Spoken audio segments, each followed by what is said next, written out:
welcome to episode 414 of the Geeks for the Win podcast, the tech and gaming podcast from thegeeksforthewin.com. We cover all things geeky.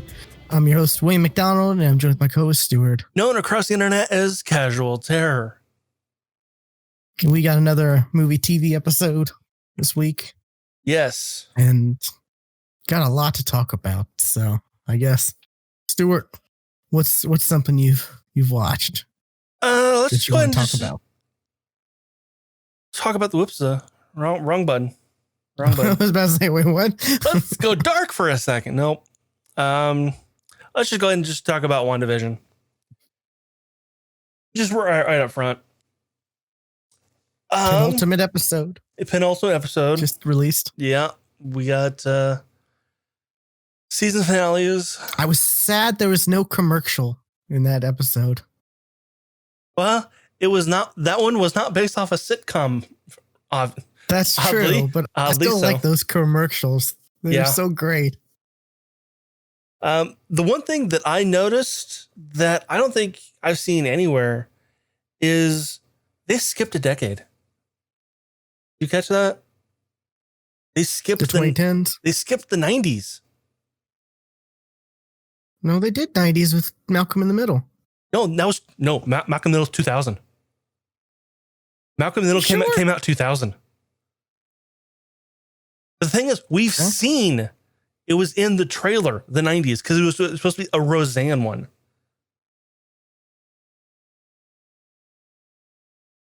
Huh. Did we see a Roseanne in the trailer? It was in the trailer. Huh. That's odd. Okay. Like they skipped the 90s. They went from 80s to they did Malcolm in the Middle, which Malcolm in the Middle came out in 2000. Huh. I would have thought it was late 90s. So did I. And then I looked it up because I was thinking, I swear I saw Roseanne in the trailer. And maybe because I don't know. I'm like, there's still an episode left, but I'm like, I don't think so. There's too much they've got to wrap up. Maybe they just mixed the two because technically Malcolm in the Middle was the 2000s, but it was January 9th, 2000. So it's still that 90s style sitcom. Yeah. So maybe they figured they could just mix the two decades together.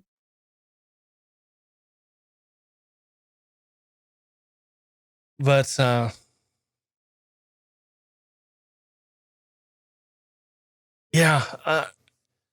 that last episode was, And of course, all of the prediction people on YouTube were absolutely right that it was Agatha all along. Because boy, is that an earworm, by the way. That has been stuck in my head for a while, and then it goes away. And then I watch TikTok and somebody uses that audio and it goes right back in. Yeah. And boy, that was interesting. Like the end of the previous episode where that whole melody. Yeah. Yeah. Which is the Monsters song. I loved it. It was so great. It was based off the Monsters. Yeah. So, but and she was like, and I killed Sparky too. I was like, no. My sister was like, okay, is Agatha the villain? Because I look her up and she's like not a villain. I'm like, yeah, in the comics, she's kind of wishy-washy. She's kind of almost an anti-hero in this. But at the end of that song, she said she killed Sparky. So burn the witch. Exactly.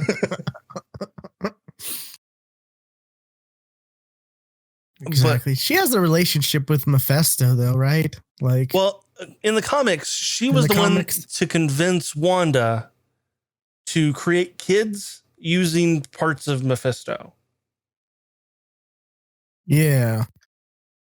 So I think there is some type of connection between them, but I'm not sure.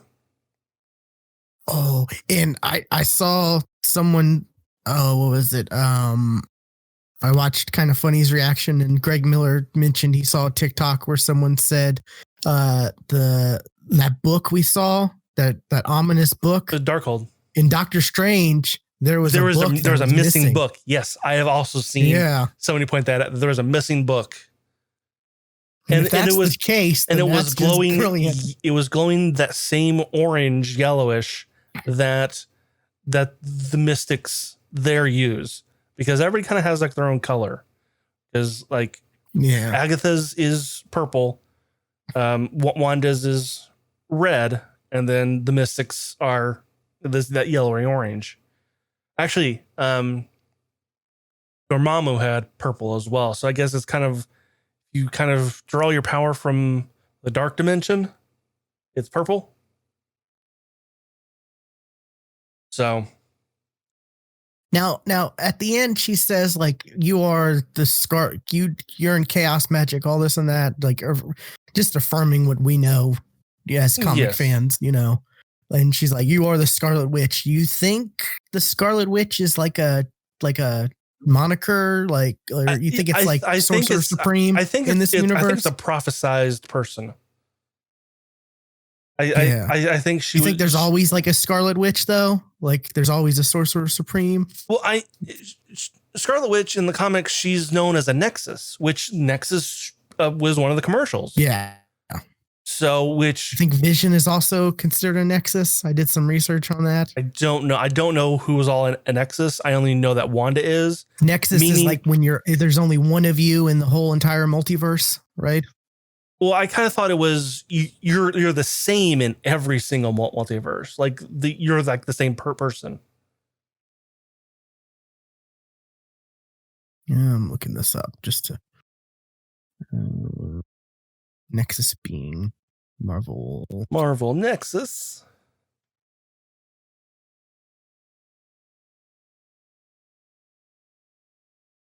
As we all read for a podcast. Yep. Uh-huh. Oh God, these are so wordy, like definitions, and it's like, oh my God. One Nexus being alone supposedly exists in each of the parallel worlds of the multiverse. Okay, so there's only one Nexus person in each world, which that doesn't make sense because she's in the comics, and the comics are technically a parallel world. So, yeah, I don't know. Huh.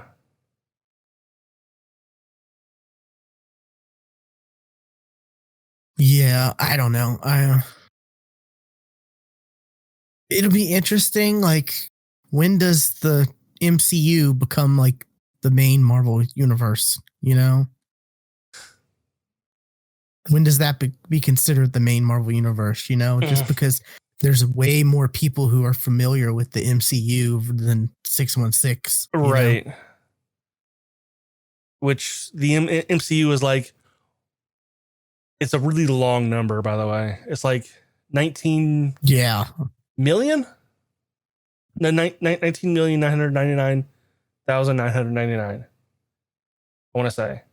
It's like one and like a bunch of nines.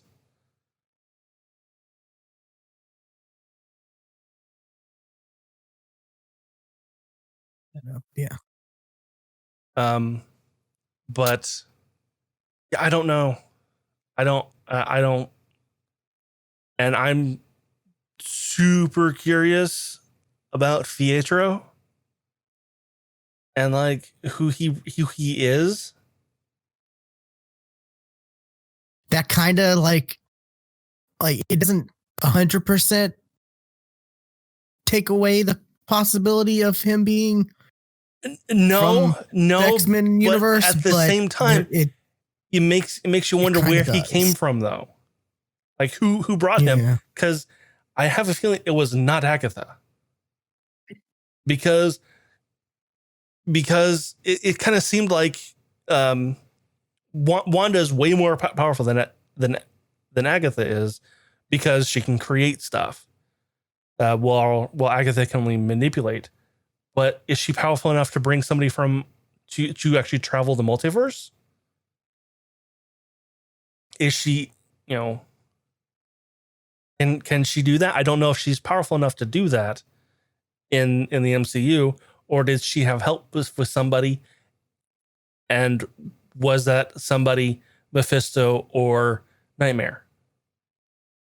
As those are the two. Yeah, not a lot of.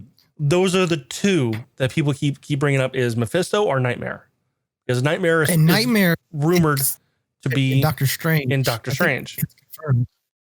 I don't know if it's confirmed or more. It's more of these Marvel rumors that people keep saying it's confirmed when it's not confirmed. Yeah. I kind of think the bunny is Mephisto. Well, that I heard that theory a long time ago when she introduced him as a Senior Scratchy, because Scratch is another name for the devil. And she's talking to it in this episode, and right. And well, here's another theory that I also liked. Agatha Harkness has a son named Nicholas Scratch.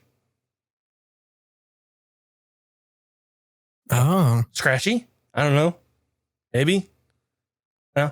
That, and at the same time could also be Pietro.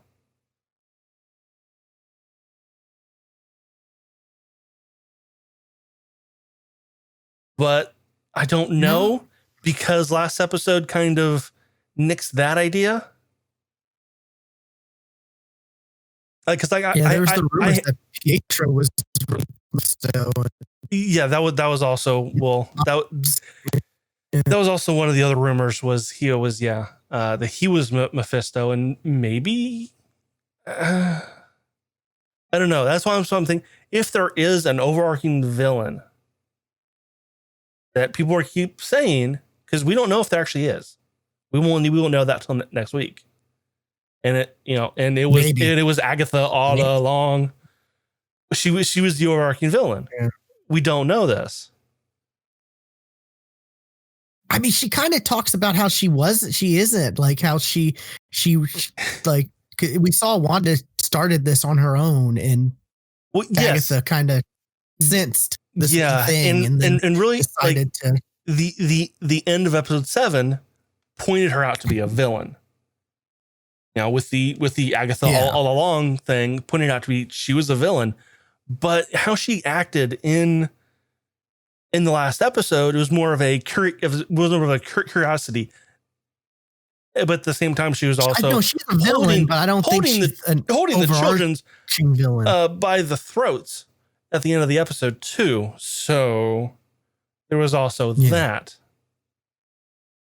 Yeah, she's definitely a villain, but I don't think she's the villain behind all of everything. That's my thoughts. We don't know. Like, it depends on how much MCU wants to do, and whether or not they feel comfortable enough putting Mephisto in, knowing that China is also a big market of theirs. Because Mephisto has something to do with China? China doesn't like devils and skeletons, and they have problems with that sort of stuff like that. Yeah, okay. I don't know. So whether they could use, like, even, is Mephisto different enough from Satan to really go, okay. I mean, if that's the case, then just insert Dormammu with Mephisto, maybe, or Nightmare, or something. Here's the thing that I said. In English, call him Mephisto, but in the Chinese subtitles, say Nightmare. Just combine the two, Mephisto and Nightmare. Just make that one character. Maybe. Yeah. I do like we got kind of a retcon, and we saw that the stone didn't give her powers. They just amplified them. They activated them, or she had powers at birth, but the stone just kind of amplified them. And I think Agatha said something like they would have just withered on the vine or something like that. That's what she said. If not for the, if not for the stones. So that's interesting. I also wonder if that's the case, then like, did her brother have some powers before, or did maybe she I don't know, end up doing something to protect him from being killed by being experimented on, and that led to some powers. Maybe the Mind Stone also activated his powers too. Yeah. So don't know, because we still okay, if Wanda's powers were already there and the Mind Stone just activated them, then what did they do to Pietro? Like how did he become that? So he had to have powers too. That's what I'm thinking. That, or she did something with her powers to save him from being killed by the Mind Stone, Here's a thought. Resulted in powers. Mutants already exist in the MCU. They just don't, that gene just isn't brought out. But with the destruction of the Mind Stone, but then in the year gap, they would have, okay, never mind. Okay. I'm thinking, I'm coming up with this theory on the spot. How could they bring mutants into the MCU? Maybe with destruction of the Mind Stone.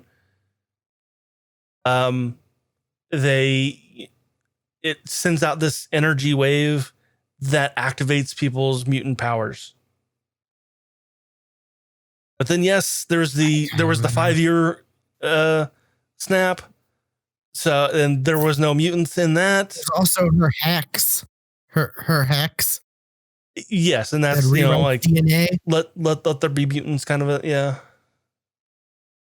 Because we're getting Monica Rambeau. We've seen her. She has powers now. Yes, which she was not in last episode. Which, I want to see what. Her and Darcy, yeah. Yeah, Darcy too. She's still stuck at that intersection. That's where she was that whole episode. Because Vision left her. Yeah, and and with White Vision. Oh, we get White Vision. And we find out that she didn't steal the body. She didn't steal Vision's body. Right, which was a theory. That I did see that theory that she never stole it because we never saw it. Yeah. So that was real interesting how, and I love the land deed had Wanda Maximoff and the Vision. If you look at the land deed that she's holding, it actually says "and the Vision" as owners. Well, I mean, it's just kind of funny. That's an official land deed, not, and that's outside of her reality, her fake reality bubble hex thing. That's someone wrote that land deed and wrote "and the Vision."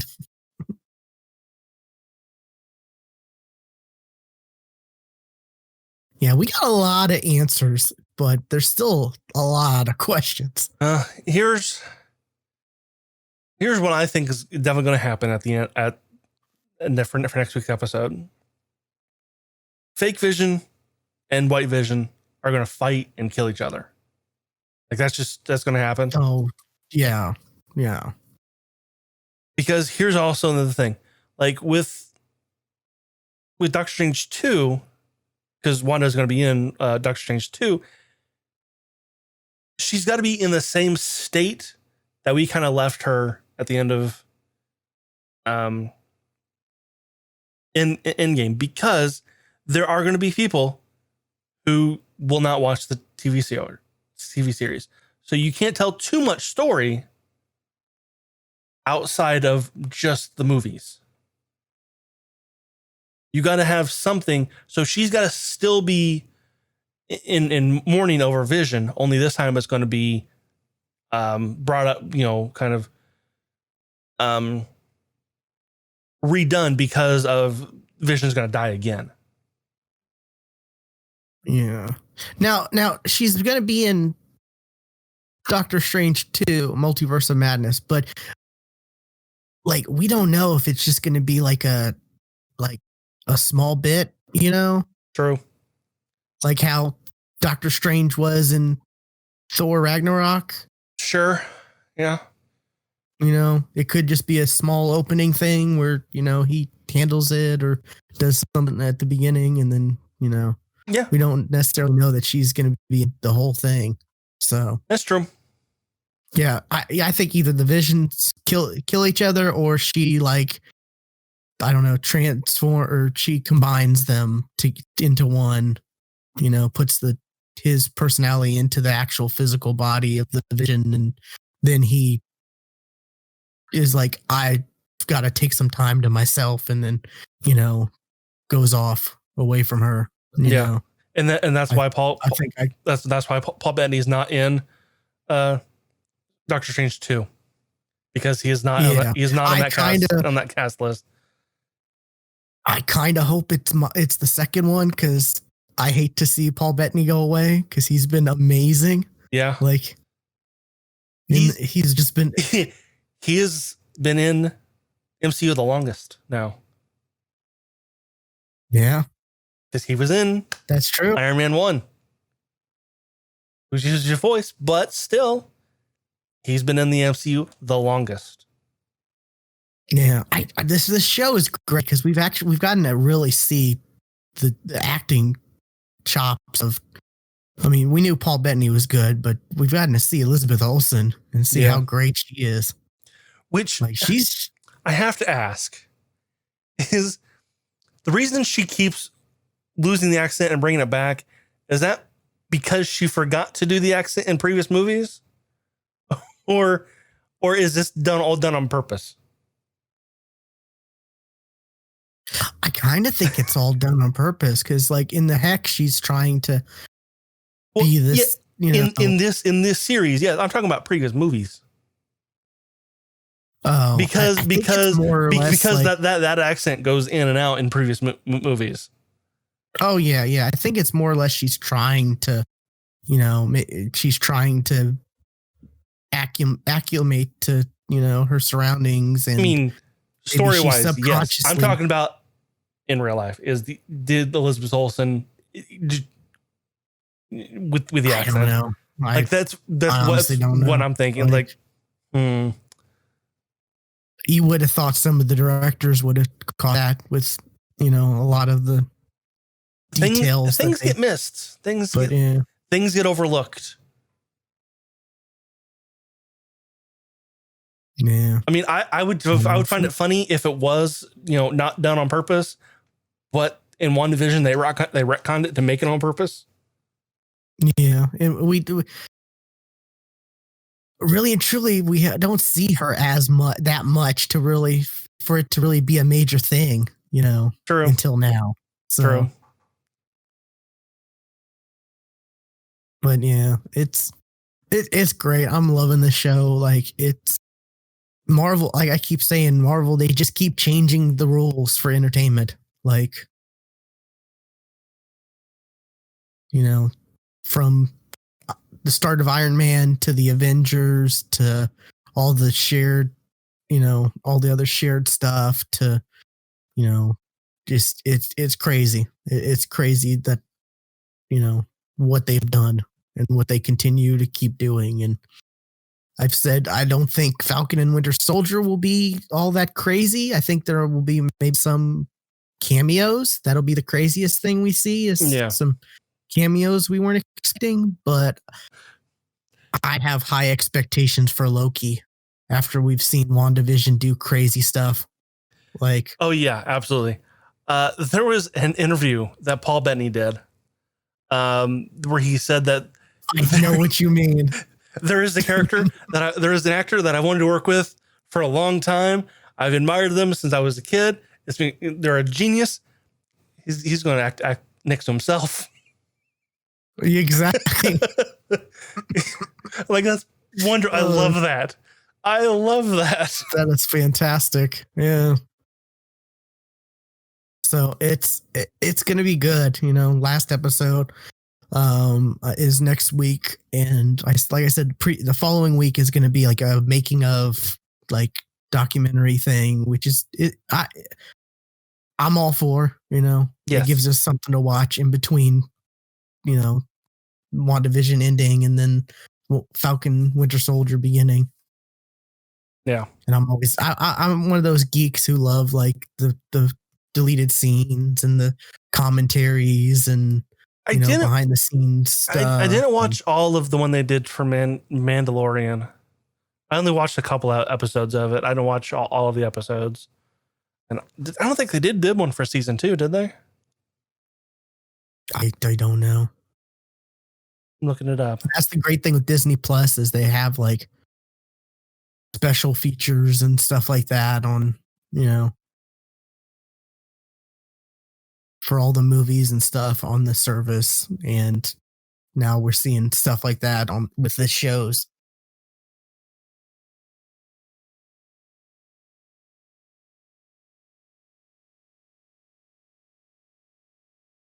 I'm trying to think of what that, because it was another show.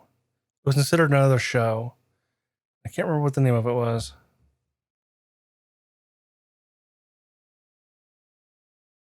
The Gallery. That was it.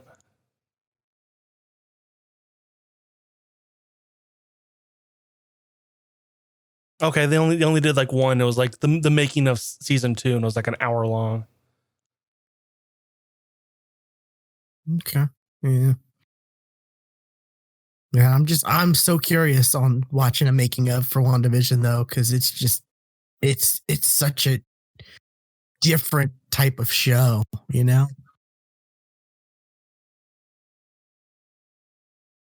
I love in the last episode we got to see like when her dad opened up the case of like all of like this sitcom. I was just about to say that. We saw like all of like because we've been going all along like, okay, that's based off that, it's based off that. We saw like, okay, I Dream of Jeannie, Bewitched, Who's the Boss. We never actually saw like a Who's the Boss one, but Malcolm in the Middle, Dick Van Dyke. Hidden Secret was the Dick Van Dyke show, yeah. Which was episode 1. Hidden Secret Which was the episode they showed was not the episode that they said. Just saying. It was like really? season 2, episode 21. That was not that episode. No, did you see someone who broke that down? Yeah, absolutely. I was like, okay. I mean, the walnut thing was definitely an episode, but it wasn't that episode. Gotcha. Yeah, I remember that was. I remember that is a famous episode. Yeah, I love seeing that. Like that's why she had her fascinations with, with that stuff, and then then you see her in the Avengers complex or compound or whatever, and you see her and Vision talk, and while Malcolm in the Middle is playing, and Vision laughs, and he's like, "That's funny, right?" And she's like, "Yes, that was funny." That was a good, heartwarming moment. I'm gonna say it was episode 20, not 21. That's what it was. They were off one episode. It'd be I kind of expect another cameo, like some kind of cameo in this last episode. At the end, I expect it. Yeah, like I know Doctor Strange. Some people are saying Hawkeye. She's had a connection with Hawkeye, and you'd think. I mean, it wouldn't be the strangest thing, but I don't know. I expect something. I expect some other cameo to this last episode. I keep expecting to see a scroll, even though we kind of have seen a scroll.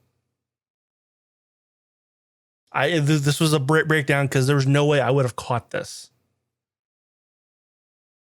It was a scene where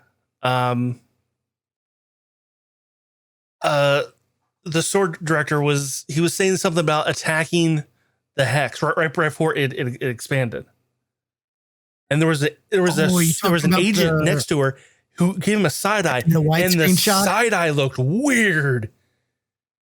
Her eyes did not move right.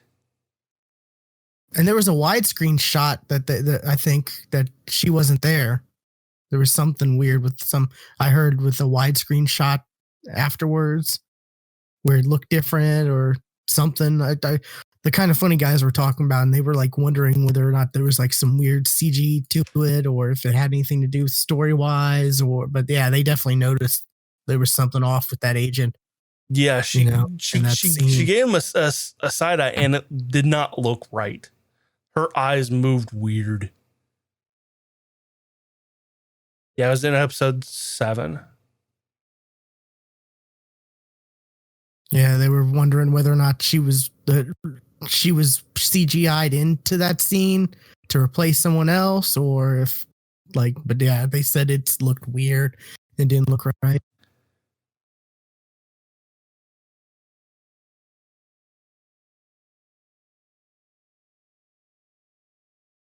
Yeah, I have no idea what to expect on this last episode. I have no idea because like I say, there's so many things that we have questions about. They're like, I don't think we're ever going to get answers to, because to have like a showdown between Wanda and Agatha, at the same time having a showdown between Fake Vision and White Vision, but then also introduce an overarching villain, and then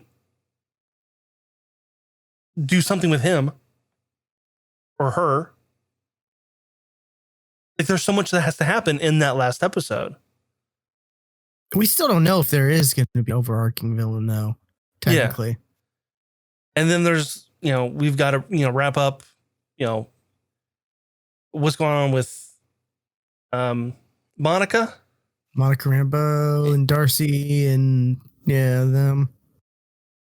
There's so much that's got to the next episode is going to be packed with stuff. See, there was a rumor for the longest time, and I kind of went away because there was that announcement of that documentary in between. But that in between week there was going to be a secret 10th episode. That was a rumor at the beginning of the series, and that's kind of most likely not going to be a thing anymore, or be a thing at all. So that's would explain it though. Do that. It's too late now, but go back in time and do that. Have a secret episode that nobody was expecting. That'd be great. That would be amazing, right? It's not actually a documentary, but they call it a documentary because it's a sitcom, but it's actually them just breaking down the fake world. That would be amazing if the documentary is actually like a secret 10th episode. It would be phenomenal. It would be amazing. Oh my God. But that's not going to happen. Yeah. That's not going to happen. We would have heard it by now. There's too many leakers these days. That would have been a thing. I mean, oddly enough, Disney with Marvel, they're pretty good with leaks, like preventing leaks and stuff. Yeah, but that's a big one though. Yeah, that's true. But yeah, it's great. I'm enjoying it. I can't wait. More Marvel, we got Falcon Winter Soldier, and then after that's done, we'll have we have Star Wars. Star Wars Bad Batch. When does that come out? Right after Winter Soldier. Okay. And I guess what is that? I saw something about that, but I have no idea what it is, but because it's called Bad Batch Clones.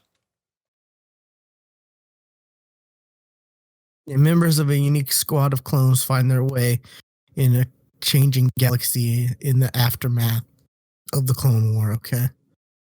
Yeah, so to that, I guess, then Loki, the Loki show, and then the What If animated series. And then What If? I'm so excited for that.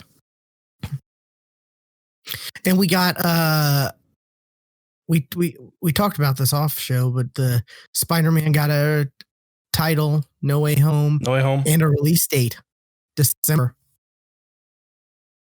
Hopefully. Hopefully. Hey, I mean, you know what's got to come out before that though? Black Widow. Black Widow. Black Widow's got to finally fucking come out. If Spider-Man comes out before Black Widow. Well, we're pretty darn sure that Black Widow takes place after Iron Man 2. So not Iron Man 2. Oh, yeah. Captain America 2. Yeah. Which is after Iron Man 2. Infinity War. Yeah, right before Infinity War, right? Right before Civil War. Oh, is it before Civil War? Okay. I mean, that's where I'm thinking because there is like after Winter Soldier. I almost said Scarlett Johansson said that I've got stuff to take care of, and then leaves while while they're at the cemetery looking at Fury's fake grave. Gotcha. So I'm like, that's like the perfect point to have that movie take place, is because she goes off and does a thing that we don't see. Gotcha. Okay. Yeah, I want that movie so badly. Like the fact that was supposed to come out like almost a year ago, right?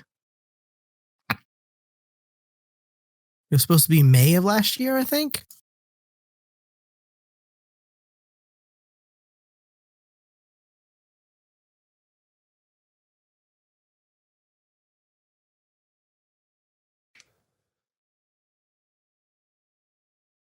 I mean, apparently it's May 7th is when it's scheduled to come out now, but.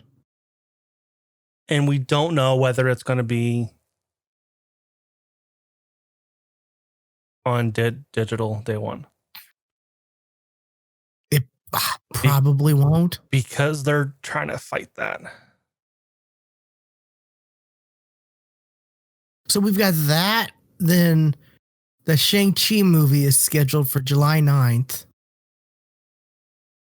Then the Eternals is scheduled for November 5th.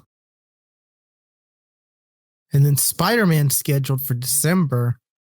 Ooh. They're making up. And isn't the Miss Marvel show supposed to come out this year? No.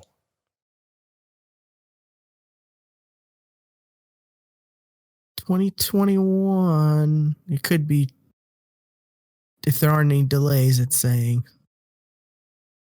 Hawkeye is supposed to come out this year, right?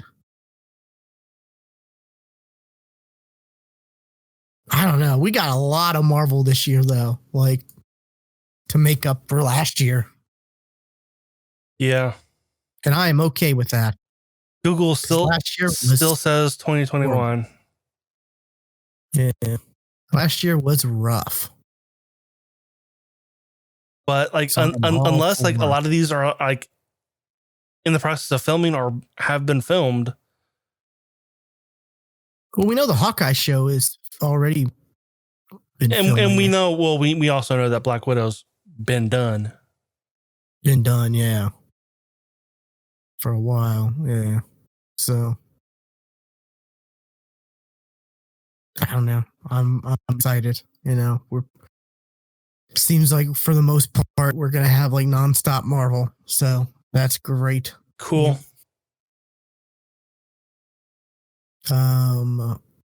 Yeah. I guess. What else? What have you been watching? What have you been watching? Let's look at my list. Speaking of Hawkeye, Jeremy Renner, I watched a movie with him in it. Oh, yeah? I watched Arrival or the Arrival. Okay, just Arrival. Yeah, Yeah. it's just Arrival. Um, That's a good movie. I enjoyed that one. It's a good movie, and it's something that like I've heard, like I've been listening to Neil deGrasse Tyson's podcast, and he mentions that movie a lot in positive ways. Oh, he's a fan. When he's like answering questions and stuff like that, you know. And so what I just imagined was somebody just asked a question that had nothing to do with anything, and he says, "Well, to quote the movie Arrival, just to bring just Arrival just into any kind of conversation." He tries to. Well, I mean, it's like it's the whole like, you know, when they're asking like, oh, if we ever talk to another alien civilization or come in contact or whatever, and he like references how this movie, you know, touches on it in a different way than, you know, other movies have in the past. Yes. Which, you know, they like, was it they take a, is it a physicist or astrophysicist? Was Jeremy Renner's character? I forget. It's been a while since I've seen this movie. He was either a physicist or an astrophysicist, but they take him and then they take linguist. Oh, Amy Adams. Yes. She was a linguist. Yeah. And they kind of see her whole, you know, like they see how they break down, like being able to break the walls of communication and stuff like that. And it's very fascinating and interesting and just a weird movie. There's like until you get to the end, it becomes weird. Like realize what's happening. That was a weird movie. Then you don't realize how weird it was. Yeah, yeah. The end, you realize, oh my god, like what? Okay, wow, that hurts my brain. Yeah. Spoilers, I guess. I mean, like the end, you see how like they're the alien race, they're like a higher being, so they're able to like see in a, you know, they're another, like they're able to see in other dimensions, like time, like they're able to see through time. And as she's learning their language, she's learning how to do that herself. And she's starting to have dreams and stuff of the future and stuff like that. And you're not quite sure. Like the way I thought of this was, I thought this was like a flashback, and we were seeing her present day, or we were jumping through. Like I honestly didn't necessarily think she was seeing through time until towards the end. I don't remember her seeing through time. I just remember it just being flashback, and it was just told in like weird order. That's what I remember. I don't remember her seeing through time. I don't remember that at all. Well, she's having like dream, like there's a scene where she's having a dream. She wakes up from a dream and she's like, you know, talking about her daughter, like it's about her daughter and stuff like that. And she tells Jeremy Renner's character something about like her husband, and he's like, you were married, and you kind of start to put the pieces together through stuff like that, oh, she's actually seeing through time. Like, that's crazy. And then the aliens, they pretty much say, it's been a while since I've seen that movie. Yeah, I mean, it's been a while. I guess I don't remember it as well as I thought I did. Yeah, but yeah, it seems like it's just flashbacks, or you know, like you know, there's just flashbacks and stuff till you start to, you know, till things start to progress and you start to piece it together, and you're like, oh, they only see through time. And because she's, you know, and she even talks about how like when you start to learn another language and stuff like that, you like kind of dream in that language and stuff like that. You know, that's a kind of a thing that is possible of happening, and you start to see her dreaming in the language of them and all. It's a crazy movie, but it's good. I really enjoyed it. You know, it was a great sci-fi movie, and I'm all about sci-fi. Yeah, like, I saw it not not too long after it came out, so it's been a while since I've seen it. I guess I don't remember it It's as an well older as I movie thought than I did. thought. Yeah, it's 2016. So yeah, that was a while ago. I don't know. It's just one of those movies where I never saw a trailer for it, and the poster just didn't do anything for me. Like whenever I Well, saw it kind of looks like a horror movie. yeah, whenever I I thought when I saw Arrival, and I thought it was more of like the Close Encounters of like like they're going to be fighting aliens, or or creepy alien invasion type stuff. I never thought it'd be this like actual plot story driven, you know make your brain hurt because you're thinking about it way too much type of movie. So it's good. I enjoyed it. It's something I like I said, I watched it like probably 2-3 weeks ago. So this is like I do remember some stuff, but some stuff has kind of I've kind of forgotten. But Same, dude. Same.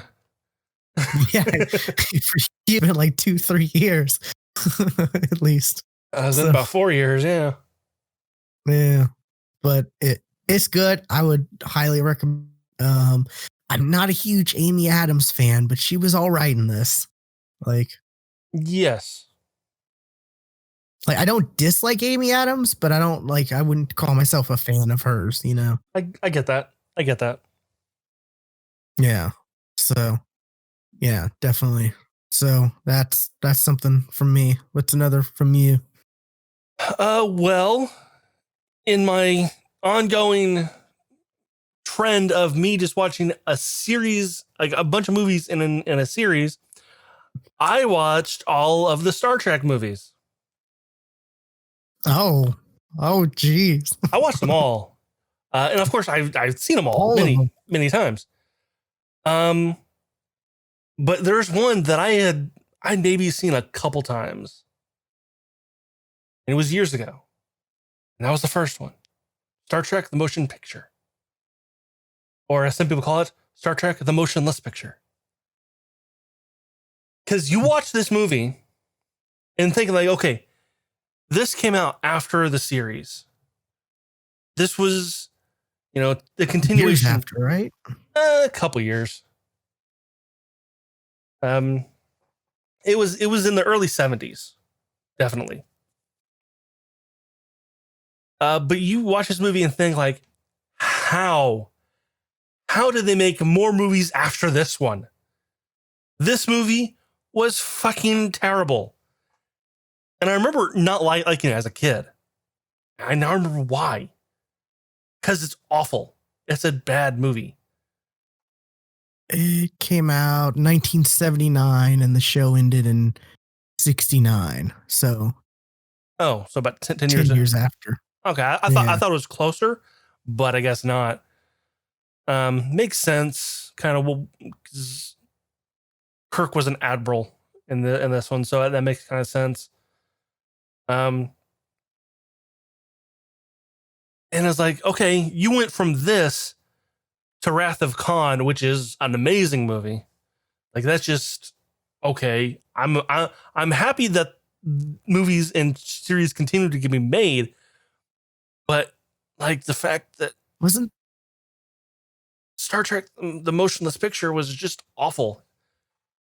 Wasn't there a thing where it was like the even number movies were good and the odds weren't? Wasn't that a thing? That's exactly the thing. Yes. Yeah. That's exactly it. The even movies are good. The odds are not. Except for the new ones. I enjoyed them all for the most part. Yeah. I'm thinking. Yeah, they were okay. I didn't enjoy them. I've never been a Star Trek fan, so I didn't enjoy them as much as I did say, Star Trek 4, which is my favorite old Star Trek movie with like the original cast. Like that's Star Trek 4 is like the one that I've seen the most. God. Because I even as a kid, I liked like the fact that they went back in time to the modern day, which was the 80s. So it was basically, it was them walking around modern San Francisco and we have no idea what's going on. Like what, like, people are cursing at us. We don't know what's going on. You've got a Russian asking where the nuclear vessels are, which that's weird. That should bring up some red flags. But yeah, and of course, well, the even odd stuff that kind of stopped once the Next Generation movies came out. Like, because like the first two, Okay. the first two were good. The last two, not so much.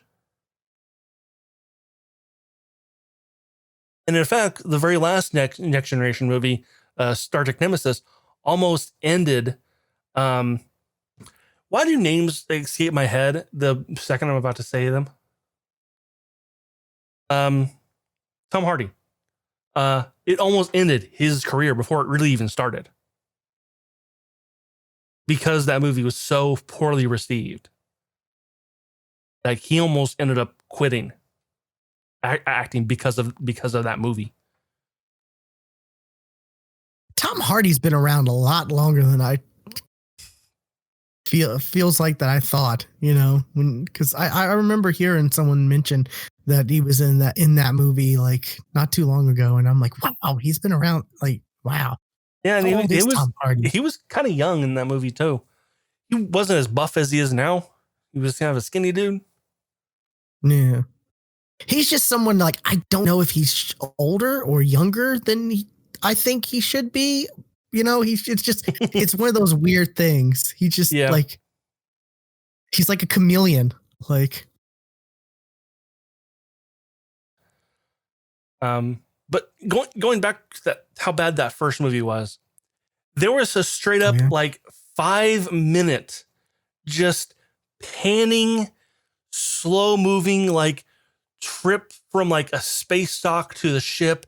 And it was just this long, sweeping music of just the most boring ass shit to look at. Oh, but I bet they thought that was like cinematic and stand out from TV and movie. Looking at kind of how that movie was made, like not even the actors knew what the fucking story was because it was changing daily. Like they shot so many different scenes that they had no idea what the movie was even going to be about. Like even after they finished, they had to go to the movies. They had to go to the premiere and see the movie to see what the movie was about because they didn't even know.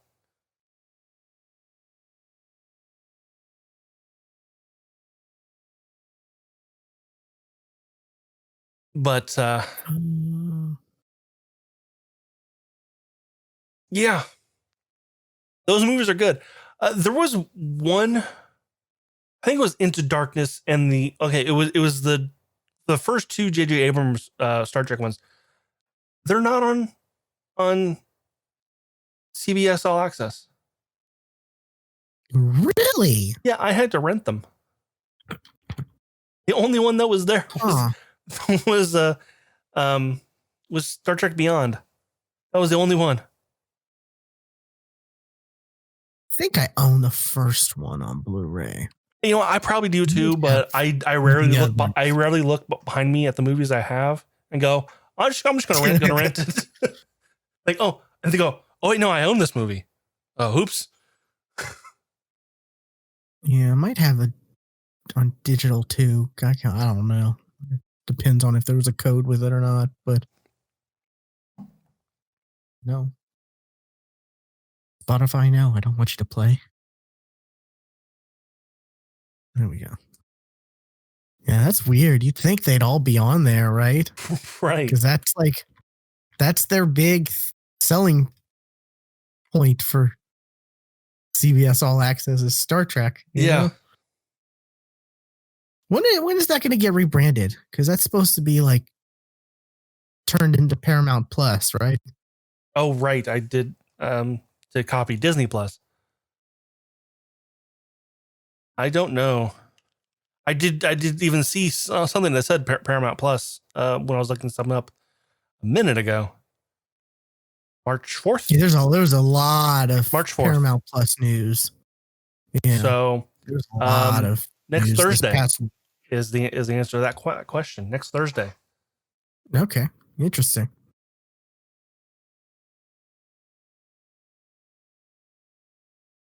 But Star Trek's good. You should see Star Trek, dude. You should watch Star Trek.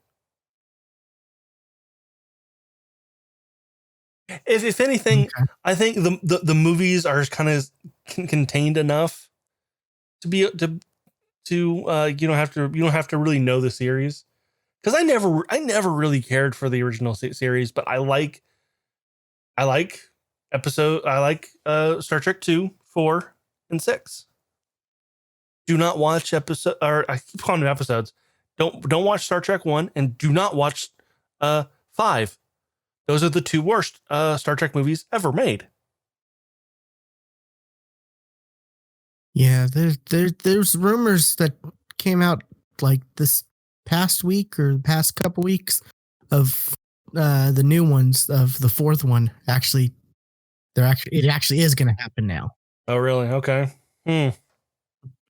That was the one where, what was it? Tarantino was supposed to direct, right? Yes, there was going to be a Star Trek something that Tarantino was going to direct. Chris Hemsworth was going to like come back as Kirk's father somehow. Yes. Yeah, because Chris Pine, 7 hours ago, they didn't want to pay enough for Chris Pine. So, yeah. Well, no, I mean, they both were supposed to, but yeah, originally they both were supposed to be in it, but yeah, was it 2 weeks ago? Rumored Chris Pine's back, rumored to be a streaming exclusive. Then 7 hours ago, Chris Hemsworth reportedly returning for Star Trek 4, and so see, Quentin Tarantino's Star Trek movie reportedly moving forward with Chris Pine. Yeah. So expect somebody to be barefoot at some point in that movie. And William Shatner somehow is going to be in it. Reportedly, I guess, as William Prime. But he's dead though. He's dead though. He died in the first in Star Trek Generations. He died. Unless he didn't. No, he fell off a fucking cliff. He died. He went. Really? Did they kill him that way? Oh, yeah, wow. No, he went down a cliff. Yes. Wow. That's the way to go. And people are like, this was the handoff for the original series to the next generation. What? No, it wasn't, because this movie came out after the Next Generation ended. There were 7 seasons of the Next Generation already. This was not a handoff. Don't call it that. Yeah, but fans can be dumb. There's been rumors of the 4th one, whirling around that I've been seeing the last couple weeks. So that's interesting. Like I said, I've enjoyed those movies for,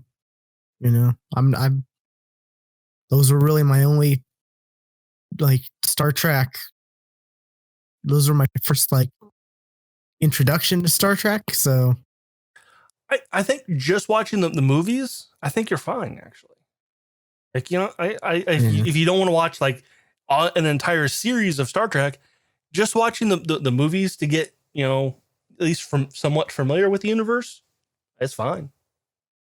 I want to go back to Discovery, but it's just those Klingon scenes. They're rough. Where they're just 5 minutes of Klingon speaking Klingon to each other. Well, no, here's the thing. I'll give the first Star Trek movie this. That was the introduction to Klingonese.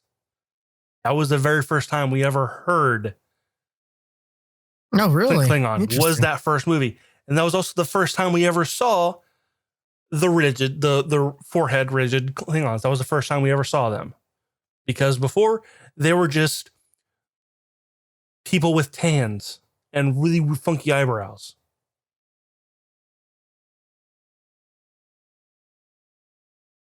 Okay. And also apparently, James Doohan, Scotty, the original Scotty, was actually one of the people who helped create Klingonese, which I didn't know that. That's interesting. That's kind of cool. Yeah. And I didn't realize this until watching the first 6 movies.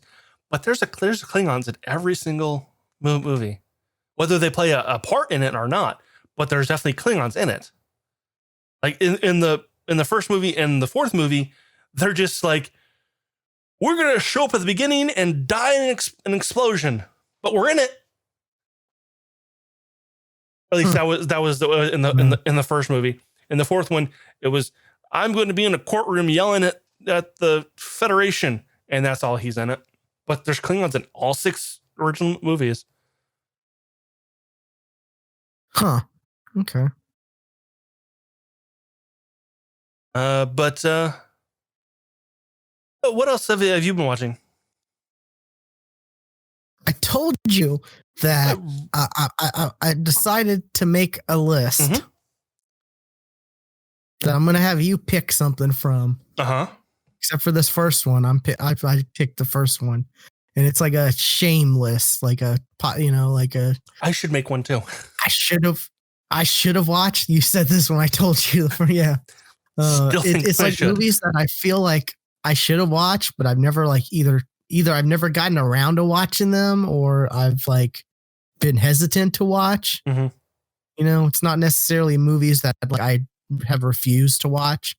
There might be a couple of those sprinkled in, but for the most part, it's just stuff I've never gotten around to watching. And the first one I decided to pick, Godzilla 2014. Oh, cool. I figured you'd be happy about that. And that's the reason why I didn't want you to have first pick, because I knew I was going to pick something that maybe you would choose.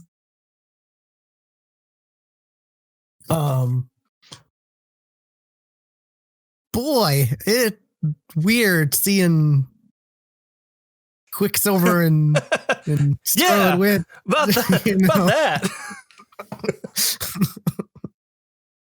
Got some real Luke Leia kissing vibe. But yeah, it's I don't know. I had some issues with this movie. There wasn't a lot of Godzilla. Not a lot, no. I felt like he was barely in it. Him and the 2 monsters. What are they? Mutos? Mutos. Yeah. The Mutos, yeah. Which that was something that, they're mating. Like what? Okay. Okay. You're going to introduce that into the first real Godzilla reboot. Okay, that's interesting. It comes up again in one of the later movies. Oh, does it? No, it's more of in one of the later movies, there's a court scene where they're trying to convince the government not to kill all of the Titans, all of the giant animals that have now appeared. Okay, well, we're gonna run and have a quick conversation outside. So here's the mating ritual of one of the Titans, and then so that comes up again. Okay. The plot was real boy, this is real convenient for the main character. it was very convenient for him, like to the point where it kind of took me out of it. Yeah, he just happened to few be times. there when the first Muto appeared. He just happened to be a bomb specialist. When that troop was heading to San Francisco or whatever, yeah, it was just like he just happened to be in the right place at the right time, every time.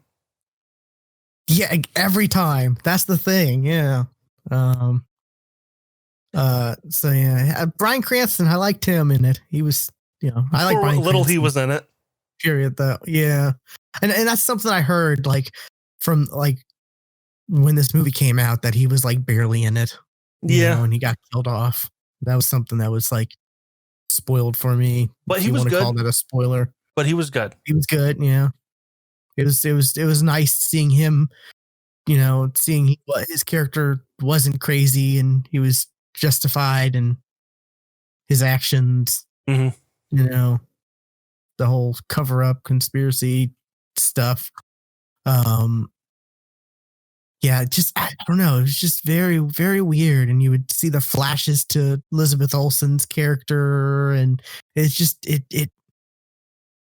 there was not that much monsters, Godzilla and monsters. No, and that's the way it really. They've all kind of been that way, even back then. Heck, one of my favorite Godzillas, Shin Godzilla.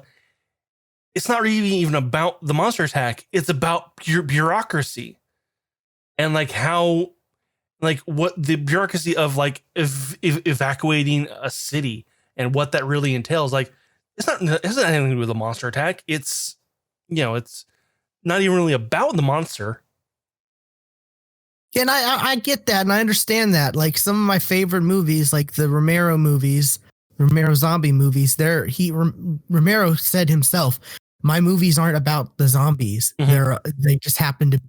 Zombies just happen to be in them. Mm-hmm. They're more of how, the fall of men and how they, are their own worst enemies and how they can't work together to, overcome stuff like that. I understand that. It's just, it felt like that side of it in the Godzilla 2014 was not that great. No, it's not like this was even about anything else.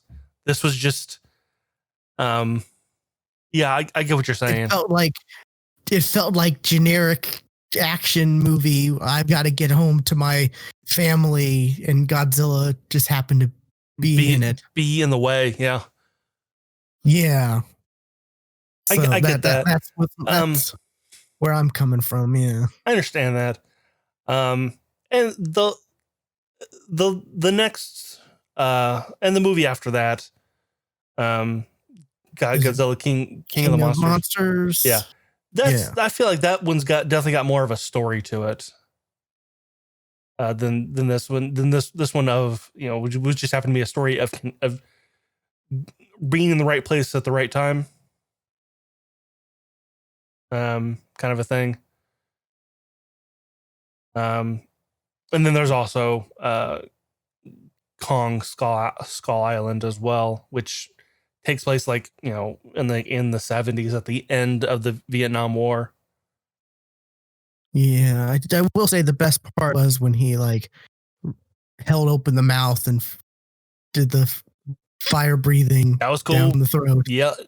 That was, that's a typical Godzilla move, right? And not really a hold open your mouth and breathe down your throat kind of a thing, but the atomic breath is definitely.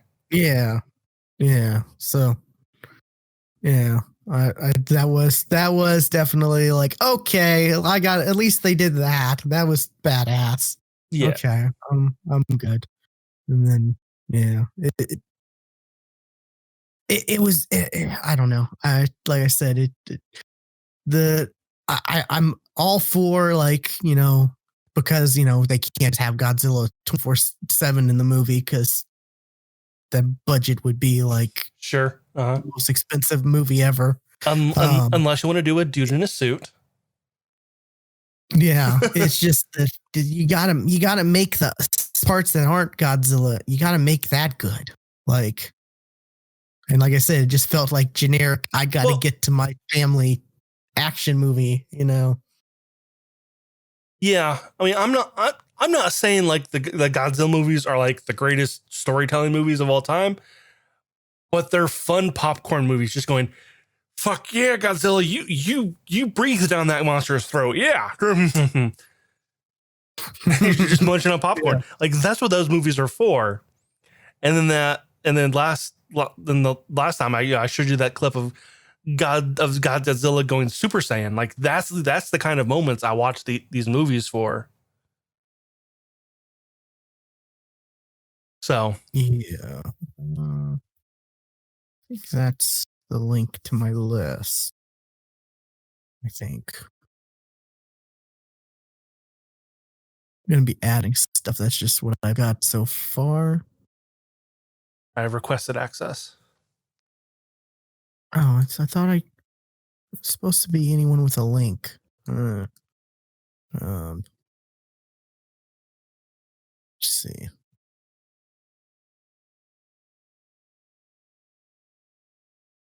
But yeah, so that's something I feel like I'm going to do just to try to watch more movies, because there are a lot of movies I've missed throughout,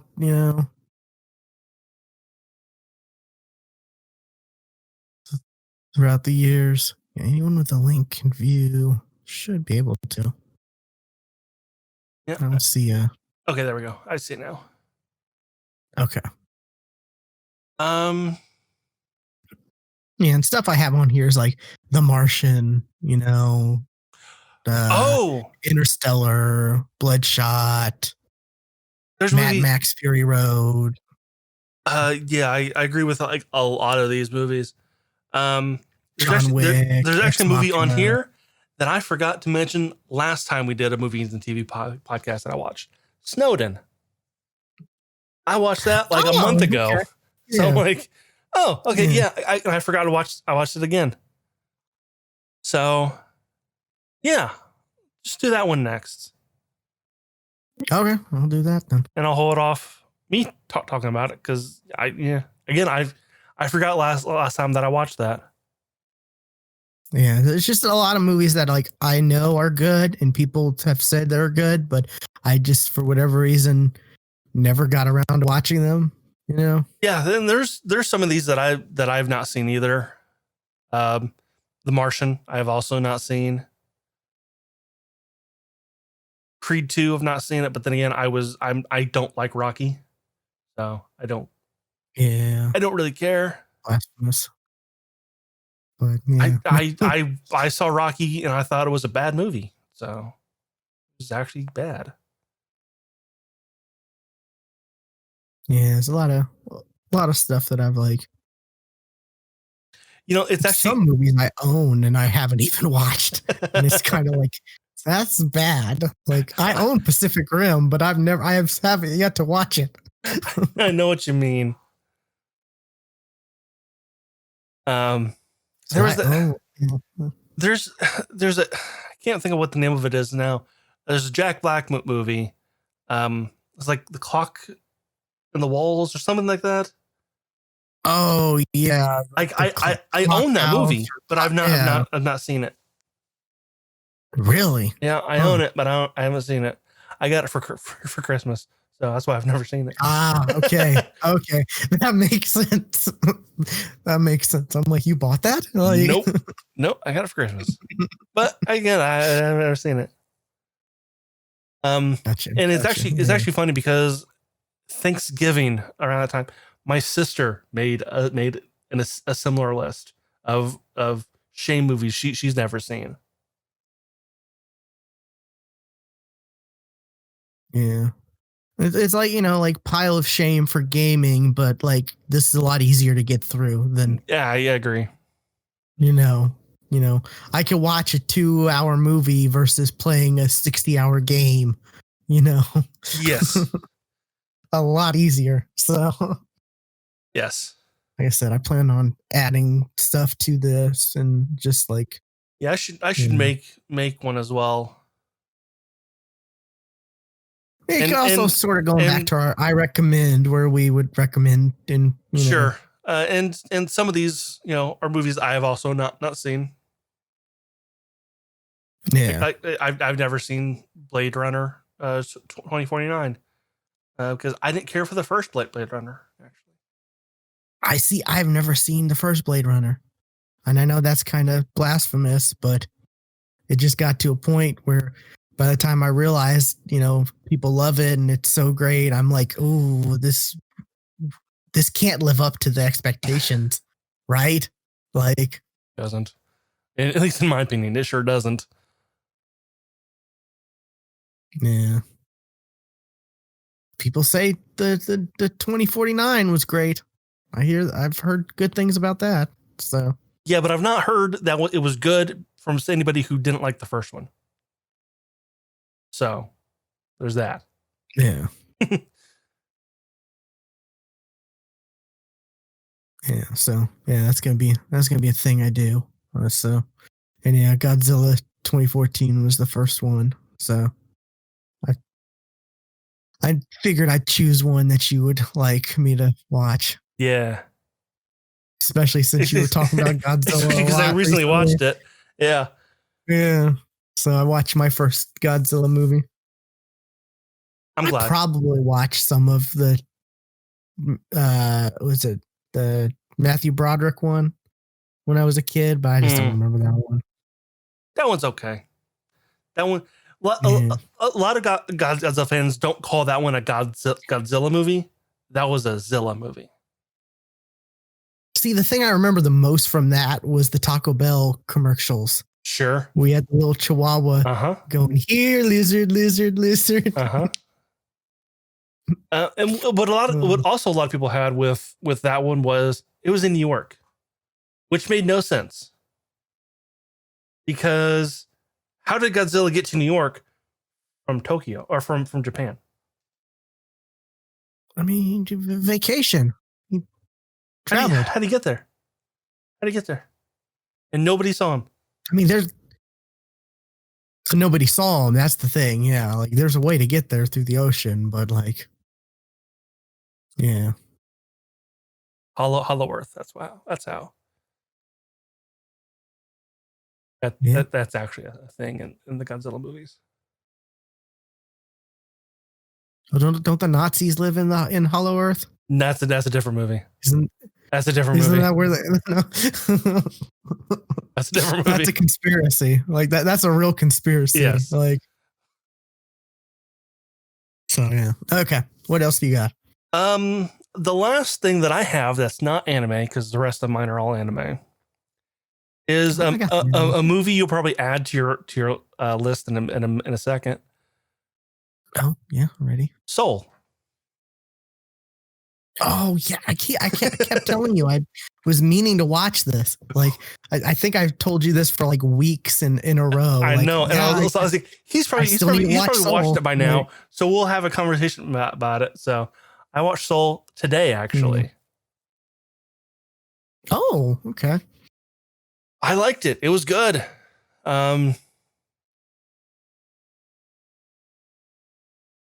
music was good. Jamie Foxx voicing it, right?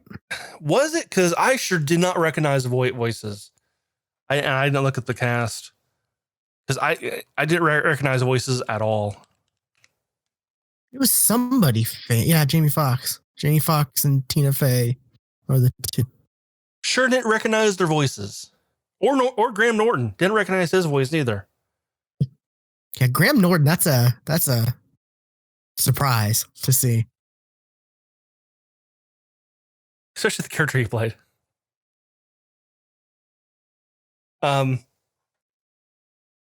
It was good. If you don't really know, like the plot is, like, there's a jazz musician who, like, the second he catches his break, dies. Oh, it's another Pixar where it starts out sad.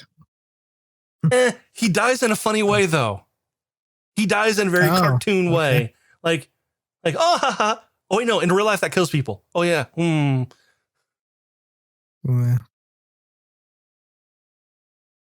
But Yeah. It's a very like learn to love your life and not just pursue what your interest is. It's more like because like he is so dead set on becoming a musician that he kind of forgets to live. Like that's kind of what the message of the movie is, as he as he's trying to trick this unborn soul. Because like, because there's you got the great beyond, which is the afterlife, but there's also the great before, which is like the unborn souls, and like Okay. in the what they've rebranded the seminar because that's funny. That's where you kind of get your personalities and your major in interests. And some of these unborn souls have mentors. And there are people who have died who are famous for being a thing, you know, like Muhammad Ali was mentioned, Abraham Lincoln, you know, basically anybody famous. They come and like mentor a soul to help them find their ambition or their spark. And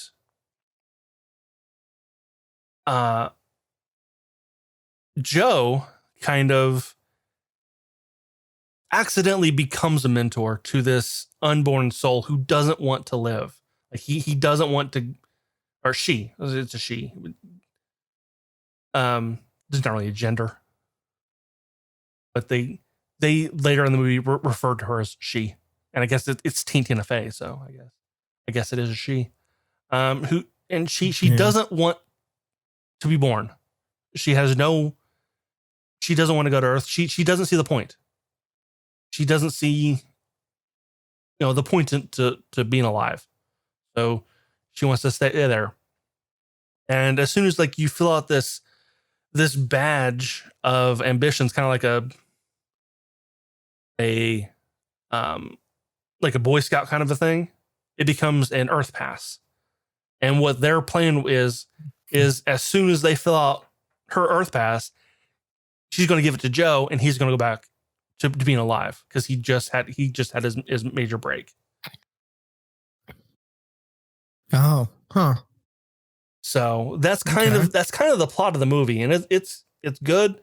I kind of noticed the music more than I would normally because it's soul and it's all about like jazz music, and the music was good. I liked it. And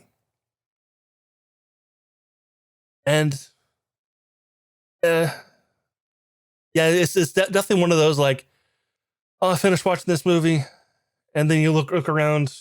I look around my apartment, and go, oh, this is a bad place to be, isn't it?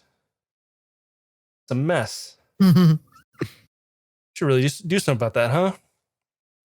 Oh, that motivation's gone. Okay.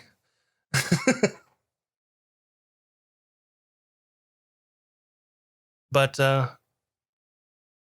it's really good. I was listening to a podcast, and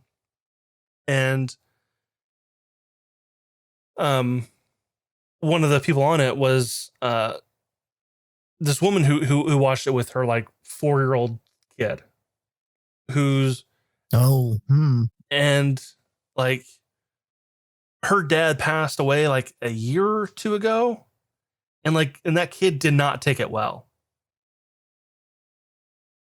So like she watched this with him, and like they had this back and forth conversation about life and death, and you know it's one of those like if you have kids, watch it with them. You know, it can help explain some of the put an idea of unknown concepts to them. So okay, yeah, this is definitely something I need to watch. yeah. What's your favorite Pixar movie, by the way? Favorite Pixar movie? God, I don't Pretty know. sure I know mine. I think I would say Up. I really liked Up a lot. Up was good, but made me cry. And that's one that had me in tears at the beginning of the movie. Like, yeah, like, but I mean, that's part of it. It was that emotion filled, emotion packed. Like,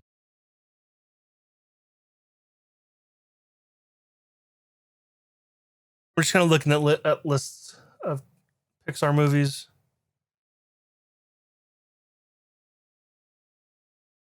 Might be The Incredibles. That's a good one.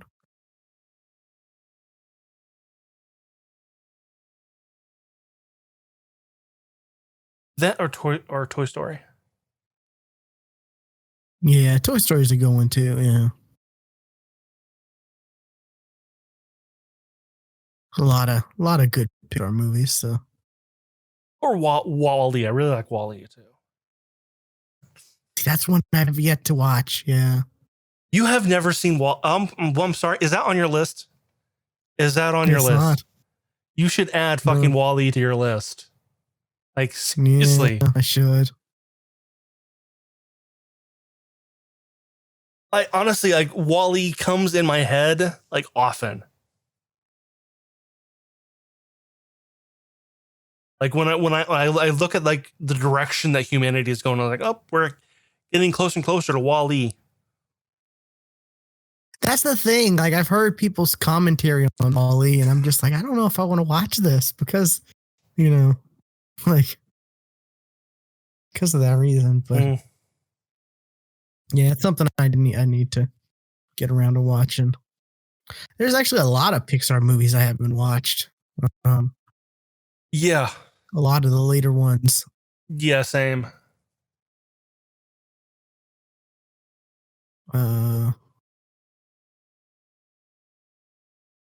Some for like Coco. That's another one I need to watch. I've heard good things about. The Cars I have no interest in. Cars 1 is good. I've not seen Cars 2 or 3. I have no interest in those. See, basically anything from. See, I've seen everything until The Good Dinosaur. Everything above that list and Cars 2. I've seen. Oh, and Monsters University. I have not seen that either. Yeah, I haven't seen Brave. I've seen bits and pieces of Finding Nemo. Brave is good. Finding Nemo is good. There's a lot I haven't seen. Good. Yeah. They're all good. Although I've heard Good Dinosaur is actually not good. Yeah, that's what I kind of heard as well. And with the Cars movies, I can only handle so much. Larry the Cable Guy. Oh yeah, and apparently he's like he's a bigger character in those two movies. I'm like, no. Yeah, like I liked Larry the Cable Guy when he first showed up. Sure, And then I kind of grew up, and it was okay, when I can't teachers started quoting Larry the Cable Guy. I was like, okay, because.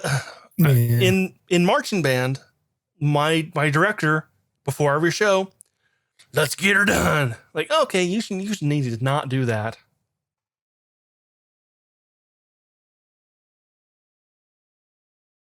Yeah, I agree. Yeah, a lot of the later ones I have not seen.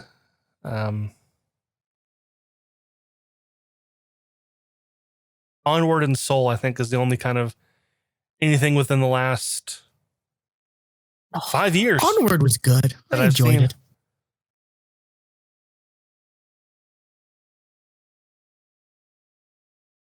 And Coco's one that I've not seen it, but I know the entire story. Just like Frozen. See, I don't know much about Coco.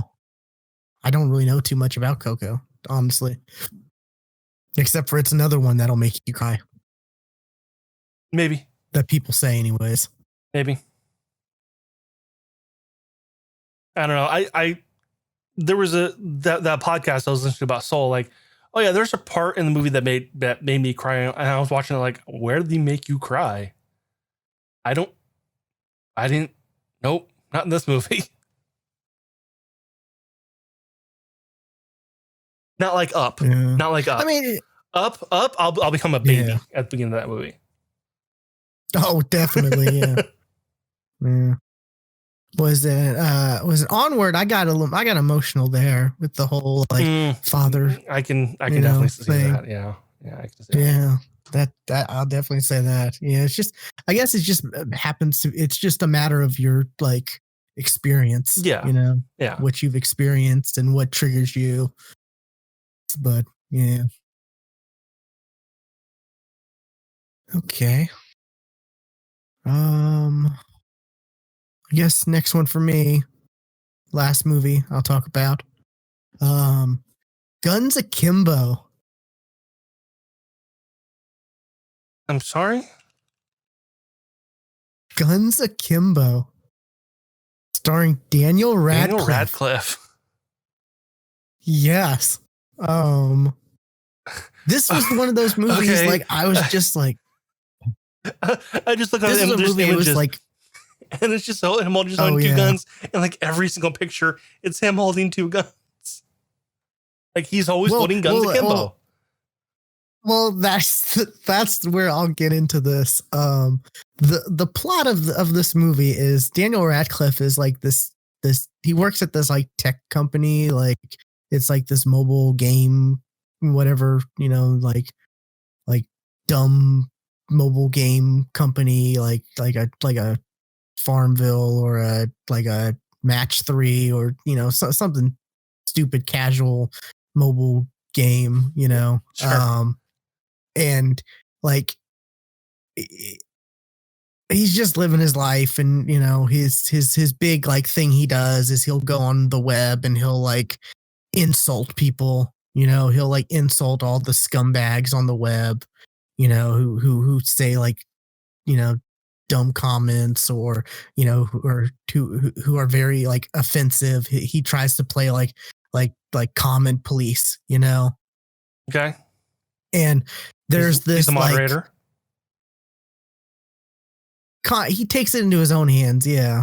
And there's like this like dark web like show or whatever where it's like people hunting, like two people like hunting each other, fighting, stuff like to the death type thing, and he's commenting on like attacking people and stuff like that on there, like saying like getting into this thing, and then like the next day one of the like turns out the head of the company or whatever that he was attacking, that he didn't realize he was attacking or whatever, shows up at his door and like kidnaps him, and they surgically attached 2 modified pistols or handguns to his hands. So that's why he always has 2 guns, a gun in each hand. When I clicked on the images and looked closer at them, like, oh God, that's horrifying. That's not. Yeah. Oh, that's bad. It's pretty bad. And so, and then they like, they do that, and then they drop him back off at his apartment, and he wakes up and he's just like, oh crap, what do I do? Like, how can, like, and he just shows him struggling to like put on pants or to use the restroom, even because he has these 2 guns like surgically, and they're like modified. Like I said, not a thing.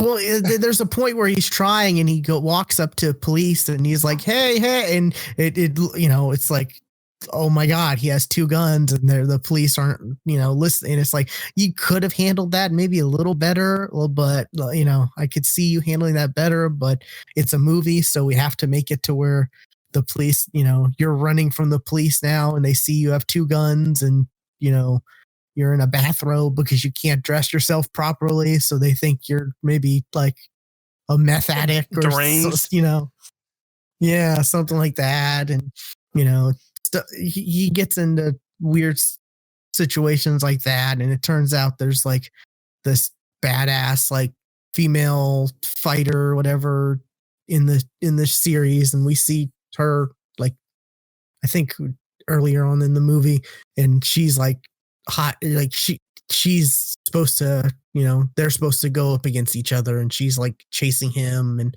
that's pretty much the plot. And that female character is like very crazy and psychotic. Like she looks like it.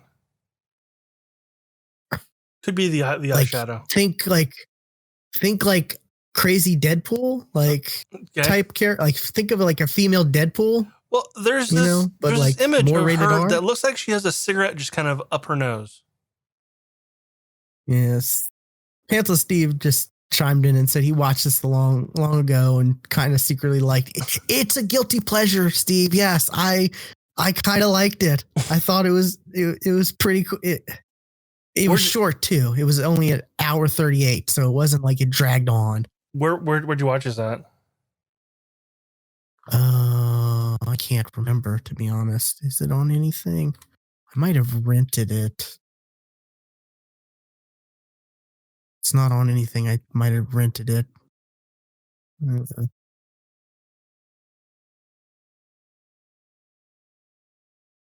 This was a bit ago.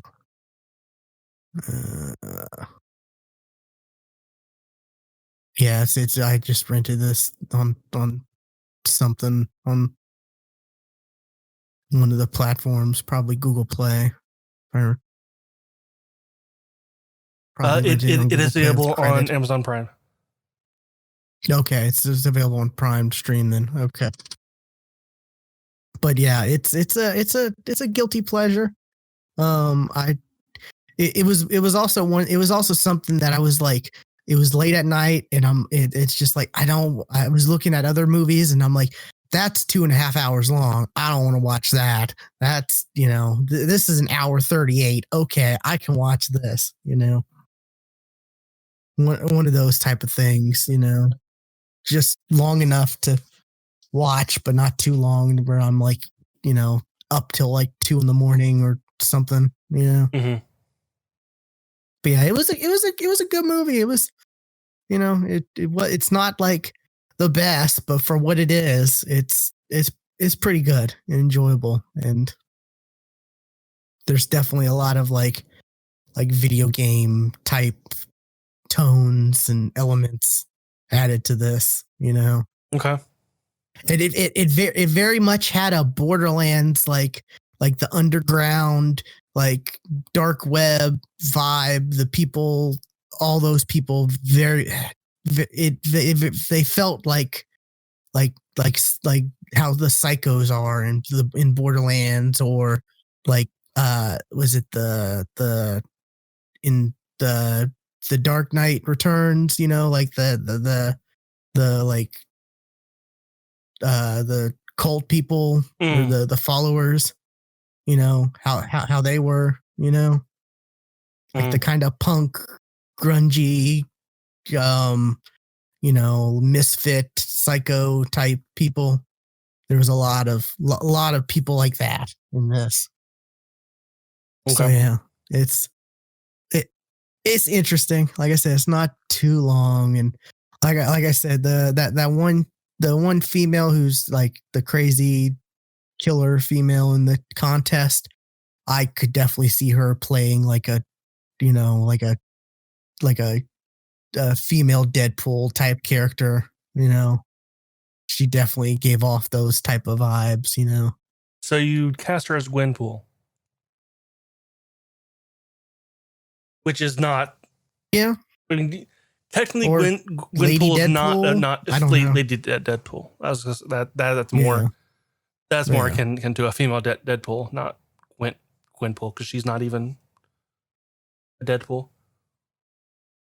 Yeah, that's where like I say, it's more like Deadpool, like crazy Deadpool, like in the comics, not more like the movies. Because in the movies, Deadpool's kind of more tame than Yeah, than he actually is in the comics. Yeah, you know. that's true. So yeah, yeah, Guns Akimbo, definitely interesting movie. Yeah, it like on IMDb, it's like 6.3 out of 10. I say that's a fair, like 6, 7 out of 10. It's not the worst, but it's not the best. You know, it's an okay movie to watch. Yeah, and it's one of the few things I've seen Daniel Radcliffe do since Harry Potter. I don't know if I've I really seen haven't him. seen a lot. I don't think I've seen him in anything. I mean, he's definitely done stuff, but I haven't seen it. Yeah, that's the thing. Like, I haven't seen him do a lot. Like,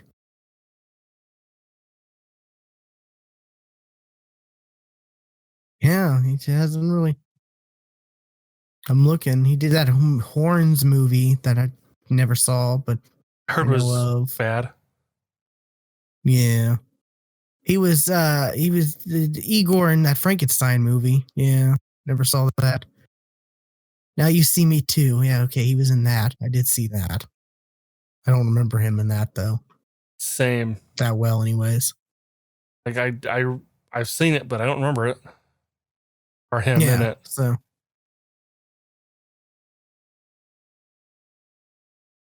yeah, he hasn't done a lot of stuff noteworthy, I guess. But anyways, yeah.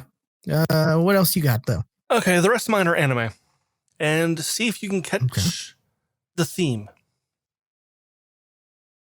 Okay. First up is so I'm a spider. So what? So the theme is isekai. Maybe.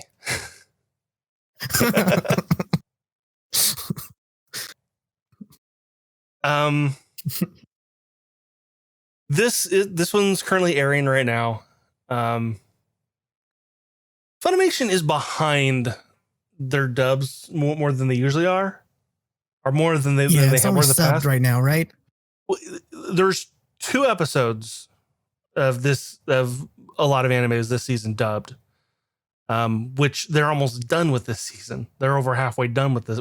They're like 7, 8, 9 episodes in on most anime, and Funimation dubs are like 1 to 2 episodes in. At least it's not Dragon Ball Super bad. Yeah, it's not a year behind. Instead of being a month behind, they're now 2 months behind. But this one is an entire class gets reincarnated, but it really kind of focuses on one of the people. Well, it focuses on like 2 different people. One is a person or a chick who is kind of the gloomy chick who just did nothing social and just kind of read in the back of class, didn't really interact with anybody. She gets reincarnated as a spider, and her personality does a 180. I don't know why. Doesn't really explain why, but she becomes a lot more outgoing as a spider than apparently she was as a human.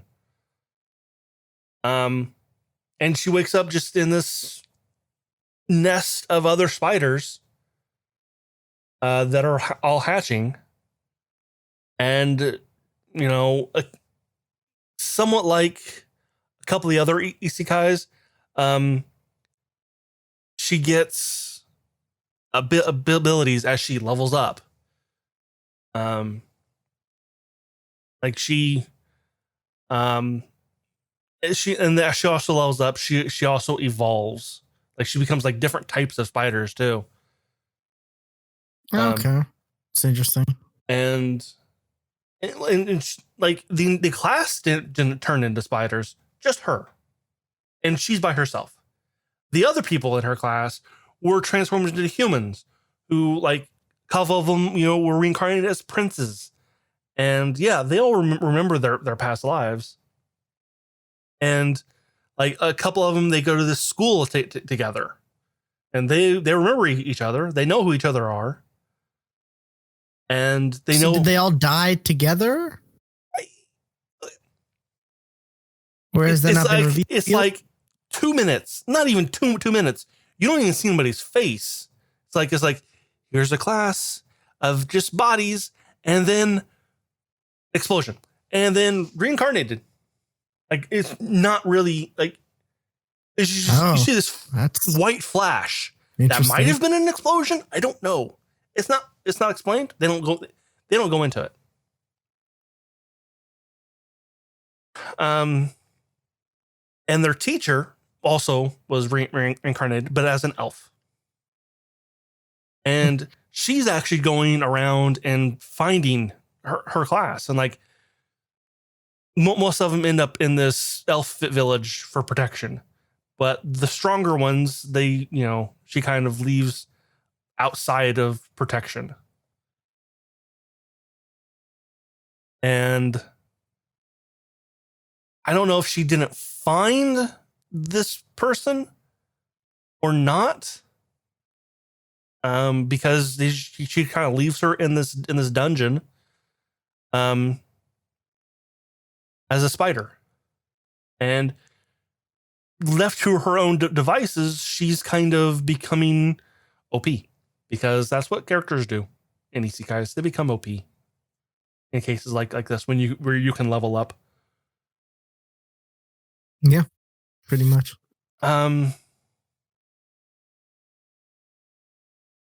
And like the teacher tells the class, like, don't go too deep into magic because it can do bad things. Cut to the spider. I'm going to learn magic. Oh, and I've got access to abyssal magic. What is that? That sounds scary. Let's do it.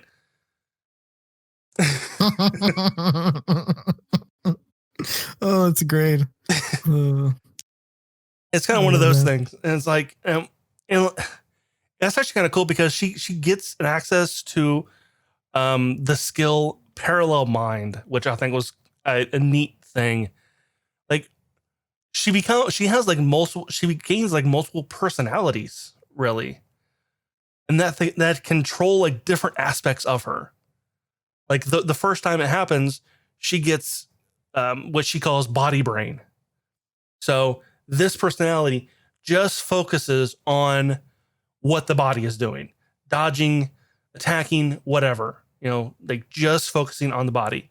Then you got the mind brain, which is thinking up, like, what can we do here? I need to, really kind of study what this person is doing. And in the last episode, she got that ability leveled up, and then she got magic brain. So that brain is focusing on learning magic. And then she got another one, which she didn't really get into, but it kind of appeared in the middle of the fight, and they all told that person to shut up. But like, they were wearing glasses, and so I was like, okay, that's going to be the tactician brain. I don't know. Okay. So it's really kind of cool. I like it. It's funny. It's what I have on my list. Yeah, once the just because like start to similar to reincarnated as a slime, the title caught me. Like, what is this? I need to watch this. Yeah, I mean, that's where animes are going. They're just having these crazy titles now. It just seems like. I forgot to put this on my list, but titles. I'll get into my next anime. But I recommend this. It's funny. It's funny. It's good. Okay. What else have you been watching? Something I got. I'll go into. I'll go into some anime. Yeah, Yashahime. Oh, you started watching that? Okay. I started watching it. I need to watch more because it's so good. I finished after I stopped watching after a certain point. Oh, I'm loving it. I'm loving it. It has points where it feels like a knockoff Inuyasha. Uh-huh. But like, that's just, I guess, because you're getting used to the characters, and it is in the same world, but it's just some things. It's like you see the same kind of tropes that Inuyasha had, I guess. But for the most part, I'm loving it. I love that opening song. It's so good. Like,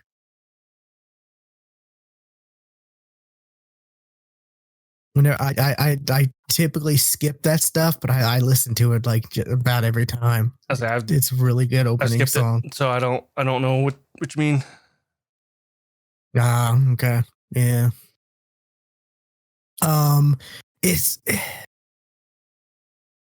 I remember you talking about it somewhat, but I feel like, I don't know. Maybe you weren't describing it too much because you didn't want to spoil much, but like that was it. Yeah, it was a lot different than I thought. Like the whole like just how it is. I do remember I said like that Inuyasha's kid is not the main character. Yeah. And I knew it was I knew from reading somewhere that it was the twin daughters of Sesshomaru. Yeah. Which we don't know who the mom is, right? Or do we? I don't think I never said. It can't be Rin, right? No. That would be creepy. It depends how much time has passed, though, but I don't think so. Yeah. I don't think so. Weird and creepy. I'm trying to think of how far I got into watching it. And I don't know where it's at now. It's on dubbed. It's on 13, I think. Okay, I've definitely stopped. Episode 13? I definitely stopped before that. Yeah, and I think episode 15 I think from the preview image or whatever, and just the description I've read, they're touching on like what happened to Inuyasha and them. So getting close to figuring that out. Yeah, there's a lot that happens in those first few episodes. The last thing I remember is the Cat Temple, episode 6. I stopped watching kind of early. Oh yeah, but there weren't that many episodes out at that time. Yeah, it's some of the things that I'm kind of like, are we really doing like the Rainbow Pearls? That's kind of like okay, that I guess your version of the Shikon Jewels. Shikon Jewel, Yeah. Yeah, and in fact, an enemy of Inuyasha, who was after the Shikon Jewel, comes after them in the Rainbow Pearls. Cool. Yeah. Was it you talking about Root Face or Root something? No, right? I was talking about the one that actually went back in time when they met up again. The centipede chick. Because I definitely remember her from Inuyasha. Yeah. I definitely remember her from Inuyasha. Either her or there was someone somewhere that looked like her. Yeah, because I could have been a kid from. Yeah. Because I 100% remembered her that way. Yeah, it's good to see. Like when I saw Kilala come back, when I saw Kilala, I was like, "Hey, it's Kilala!" Like, I got excited on certain parts when you see characters again, and then you're like, "Oh, some of these characters are a lot older." Okay, wow. I don't like. They don't have the same person voicing Moroku. Like in that first episode, most of the episodes I watched was in Japanese. So, okay, yeah, the first episode where it was like basically Inuyasha, an episode of Inuyasha. That's what I said. I remember I said that too. It was episode 1 was an episode of Inuyasha. That was not the voice of Moroku. If it was the same person, then I don't know, their voice changed because it felt off. It felt really off. Moroku. The monk. Monk. Okay. Yeah. See, Was it? You're a much bigger Inuyasha fan than I am. Like, I definitely seen it, but I didn't retain as much as you did. Yeah, I was big into Inuyasha. Yeah, I would watch it like every night on Toonami back in the day. So yeah, Moku had the wind tunnel, and I love how they like have him like he has kind of an arc where in that episode he's like talking about like, oh, he doesn't have the wind tunnel anymore and how he is less powerful now, and it's like, well, yeah, you want to get rid of it though, like that was your whole thing for the whole series. That, I remember, was to get rid of it. It was a curse.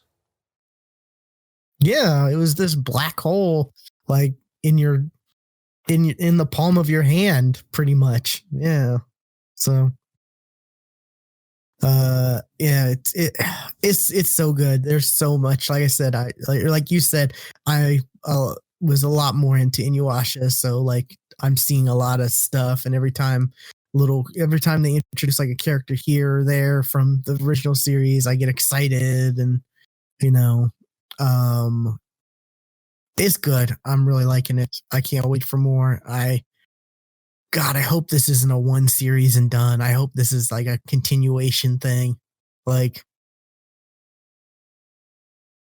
cause I'm enjoying it. It's good. Like, it's also weird to see like modern day technology in Inuyasha. Yeah. Like they have smartphones with touchscreens, and like, they have wireless earbuds.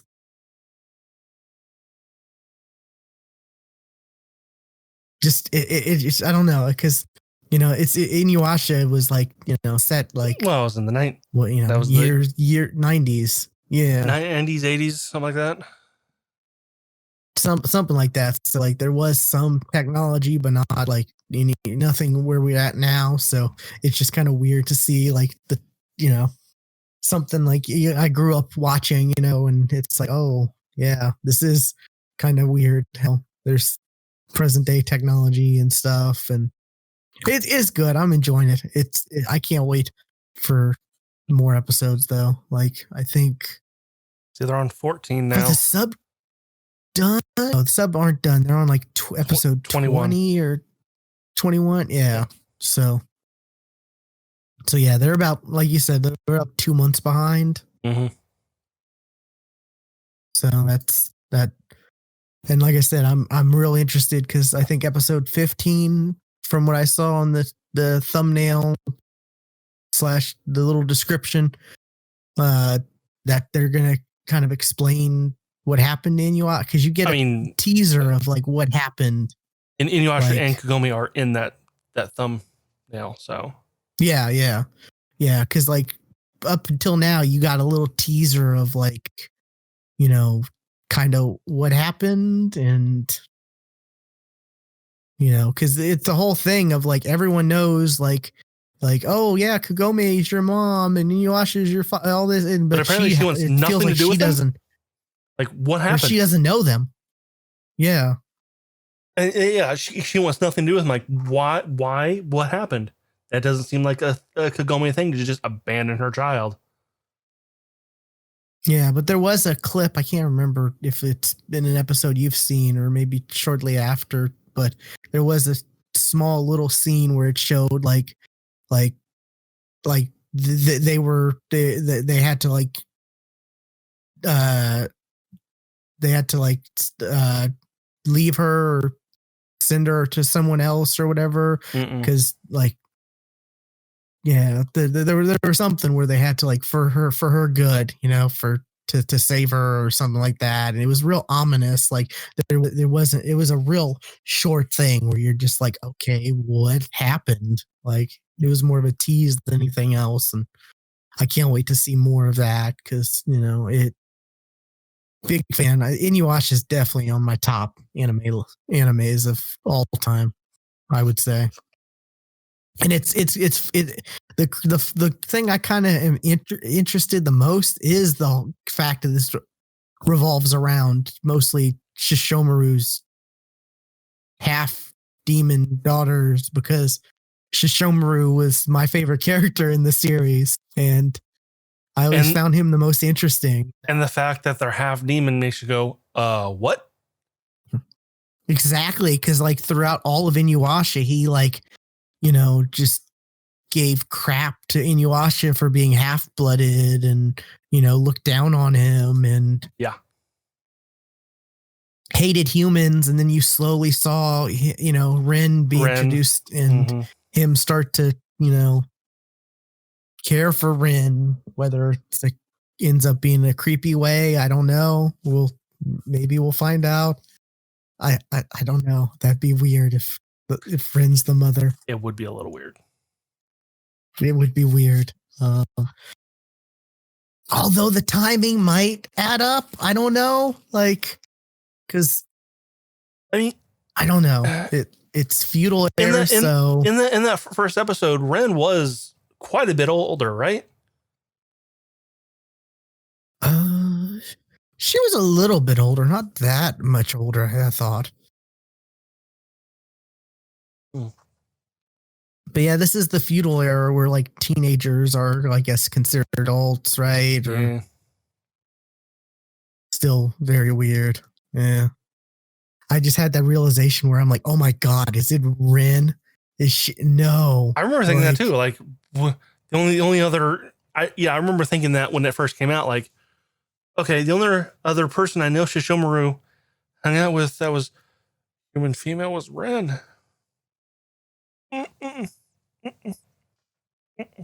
Yeah. Did you see? Did you watch far enough? Yeah, you watched far enough to the prophecy, right? From the tree of whatever. I saw where they go back in time. Kikyo. Like when the tree talks to them and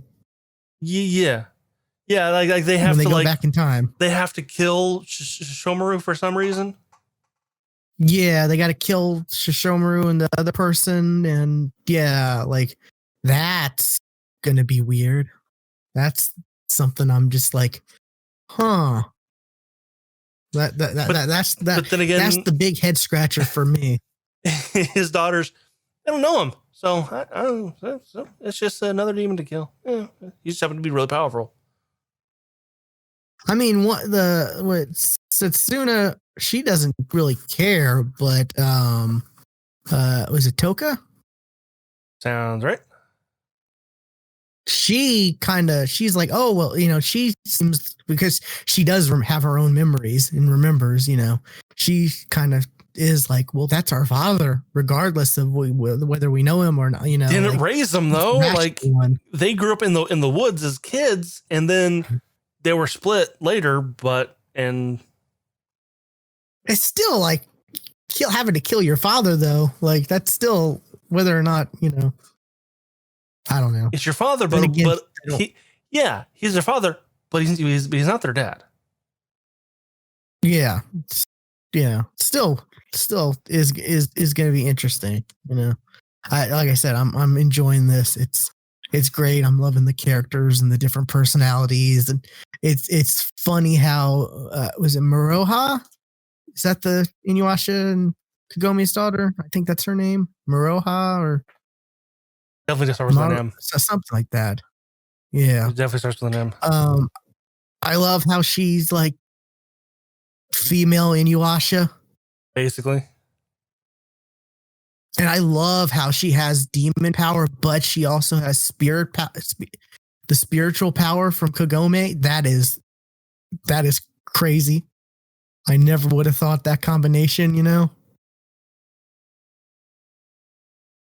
where she can shoot like the arrows to break curses and stuff. And it's fascinating. Mm-hmm. Like it's definitely well done. And like, how is that old lady still alive? Like how fucking old is she? Yeah, exactly. Like, how old is she? Yeah, like she was old in Inuyasha. Like, come on. I mean, yeah, I guess this is like 14 years after around 14-ish years later, right? Because they are 14. Yeah, but like, so she was. But yeah, it's still. That's still 14 years she lived, and still like moving around and doing shit. Like she. Yeah. Yeah, exactly. And there's an episode where she's like shooting an arrow, or what? She shoots a bow and arrow, I think. For some reason, yeah, that's one thing where I'm like, oh wow, you're still alive. Wow. The only thing I could think of is like it's like her spiritual power or whatever allows her to stay alive longer or something. I don't know. But yeah, it's. There's also a part where they're like talking about Kagome, like they're like, "Oh yeah, your mom, like you have this because your mom, your mom was the reincarnation of the spiritual priestess Kiki," and it's like, so you're not related at all, and it's like, yeah, it just kind of points out the fact that kind of sounds ridiculous when you say it. Like, Yeah, I love how they say that this ridiculous thing, and then they also point out that sounds ridiculous. Yeah, that's how it is. But yeah, I'm loving Yashahime. It's fun. It's I knew you would. It's fun, and it's making me like, oh man, I shouldn't go back to Inuyasha right now. Like, there's so much of it. It would take up so much of my life. Like, and it also makes you think that they should make a sequel series to Yu Yu Hakusho. Oh, I am so on board. One of the saddest, the two movies that came out were not the same voice dub as the series. Because I just picked another anime that I was kind of into, but you were way more into than I was. I just kind of picked that one. Oh, so into Yu Yu Hakusho, yeah. Oh, loved it. Yeah.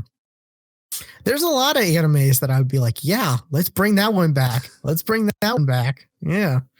Come on. Yeah. Tenchi Muyo. How about a good one this time? The last two attempts weren't that great. I never got into that one. That one I did. There was so many of them too that I was. There were quite a few. I was just like, I don't know where to start or what to watch. Like, they're different. Confused. Not. Yeah. Different. Way different. Different worlds. Different worlds. Not even the same. Yeah, but I was just like, I don't know which one's the good ones or which ones. Yeah, so I just the first never three. Bothered. Good. Gotcha. Okay. Yeah. But yeah, hopefully I'd love them to bring back more animes. You know, we've got the Dragon Ball Super, and now we have this, and who knows what else could come back. You know, hopefully they'll bring back Dragon Ball Super. I mean, I would love. I mean, I would love more. I'm saying we had Super. We had Super from the original Dragon Ball Z. Yeah, which was Dragon Ball. Hopefully, hopefully there's more Super. Yeah, because from what I've seen on there's some interesting story happening in that manga. Yeah, there's some interesting stuff. You know, just from headlines I've seen. Mm-hmm. You know, same. So, alrighty, what else you got? Well, another anime that I have you mentioned anime with long titles or interesting titles, and it made me realize, oh yeah, I watched another one. So this does not follow the theme. Okay. This one is called. I've got to look at it because suppose a kid from the last Dungeon Boonies moves to a starter town. That's the title, which is a sentence. I saw this one recently. Like, I haven't watched it, but I saw it. Yeah. Is it on Verve? Is that where I saw it on? I saw it on Funimation. Okay, maybe then it was on Funimation. Then yeah. And I'm also going to read you the episode titles, just to kind of as soon as Funimation loads. Yeah, episode 1 is the title itself. Episode 2, suppose a majestic lion shows up at a petting zoo or the petting section of a zoo and dozes off. Episode 3, suppose someone tells you they'd do anything for you, which you appreciate, but you know you should push back. Like the episode titles are like full on sentences. This one is it's kind of like what the title is. It's a kid who grew up in a town that a mythical town that's like where like heroes of the past who saved the world and like defeated demon lords and the most powerful things, they all kind of retired to this one village. So their kids and descendants are like way more stronger than a normal person in the world. And the main character, who is not Link, but sure looks like Link,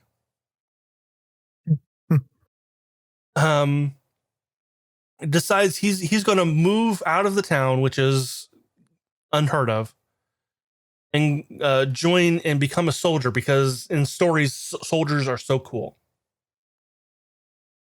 Okay. But he's also the weakest in town. But that also makes him a god everywhere else. Like, he's like, oh yeah, well, yeah, my stamina is not great. It only took me, 7 days to get here. Well, and it shows like going like across the entire country. Well, taking a train and getting good stops, that's not bad. Oh no, I ran. And then it shows a clip of a train going by and him just Supermaning right by the train. Okay. Like, well, did you come across any monsters along the way? Not any monsters. Oh, I did come across a bunch of wildlife though. Oh yeah, dragons, insects the size of buses, that kind of thing. Those aren't animals. Those are monsters. Oh no, because it shows him just taking a grasshopper the size of a city bus and going yoink, and just throwing it into the stratosphere. Okay. And like, it's actually an inside a running joke, because like he's like, whatever he's doing in the city, this giant grasshopper shows up and he just goes, stop bothering me, and just chokes it again. So like he thinks he's super weak, but in fact he's stupid powerful. I've only watched a couple episodes. I've only watched 3 episodes so far. This is not dubbed yet, or I don't know if it will be dubbed, but so far I'm liking it. There's this character that they call the Belt Princess, and she's a noble who got cursed, and she had this belt kind of wrapped around her head. Like, it looked like, I thought it was kind of an aesthetic, like she was trying to hide like half her face, but no, a belt was like attached to her face. And he also has the ability to, when he writes, it's not like the language that they write, it's ancient runes that have magical properties. So he has this he unknowingly to him really enchants this cloth that can he uses it just to clean, but in reality it's a dispel curse. It's like a really powerful like dispel magic kind of a thing. And he just like, oh, okay, oh, you've got a bruise, I'm gonna wipe your face, and it dispels the curse. And she instantly kind of falls in love with him, because she thinks that, oh, you broke the curse, you're my destiny. because like she's told like as a kid, like strength will break that curse. Well, he's strong. So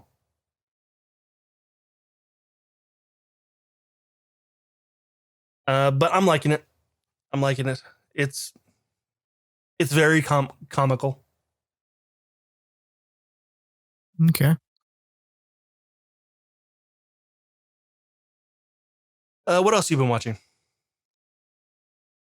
I guess the last anime I'll talk about, since we're running a bit long. It's one that just came back. Another one I was really into that you weren't as into, but Dr. Stone. Yep, I knew you were going to talk about Dr. Stone. Stone Wars. I think it's Dr. Stone Wars, right? I think so. Sounds right. Yeah. Man, I really like this anime. It's interesting. Just like the whole like science aspect of it, and I don't know whether or not it's like 100, whether it's not like they did research to make the science like actual science, or if it's just like BS science or not. But it's just either way, it's fascinating. Like how they get through stuff. Like, was it one of the newest things that they have to create in order to help with their war or whatever, is they create freeze dried ramen. Because of course, when you think of war, you want freeze dried ramen. Well, it's more like something where they can easily, it's something that they can do to easily get a hot meal, like with little effort, and they can store it, and he calls it like space food or whatever at first, because it's like, it's freeze dried, and he's like, space food at 1 billion% of efficiency. Like, stop it. Please, it's 10 billion.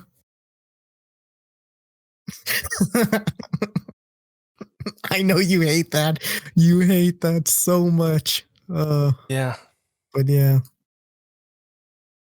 I mean, it can get a little irritating at points. Yeah. The whole 10 billion%, 10 billion this, 10, whatever. Yeah. It gets repetitive, but for the most part, I like it. I love how like everyone now is like, everyone in like the village of science or whatever is now committed.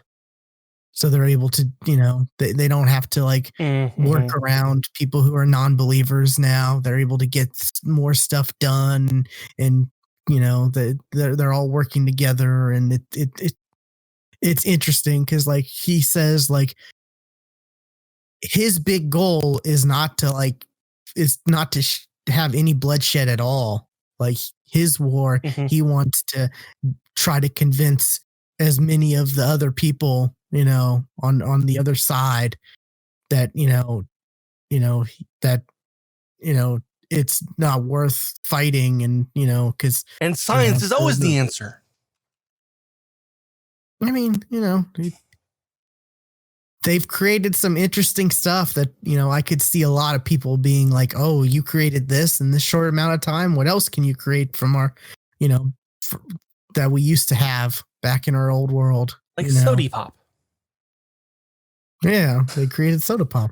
They created ramen. They created a cell phone. I mean, cell phone, but it's, just it was radio. It wasn't a cell phone. It was a radio. Yeah. Yeah. That was another thing that annoyed me. I was like, that was not a cell phone. That's a radio. Cell phone involves satellites. Damn it. Yeah, that's true. I mean, yeah, it's true, but I don't know. It's just, it's to get like the younger, the younger audience to be able to understand. But don't lie to them. Kids don't know what radios are. Like, in the car. People still listen to radio in the car. True, but like walkie-talkies, talking like back and forth. Walkie-talkie toys are still a thing. Are they? Oh yeah, sure.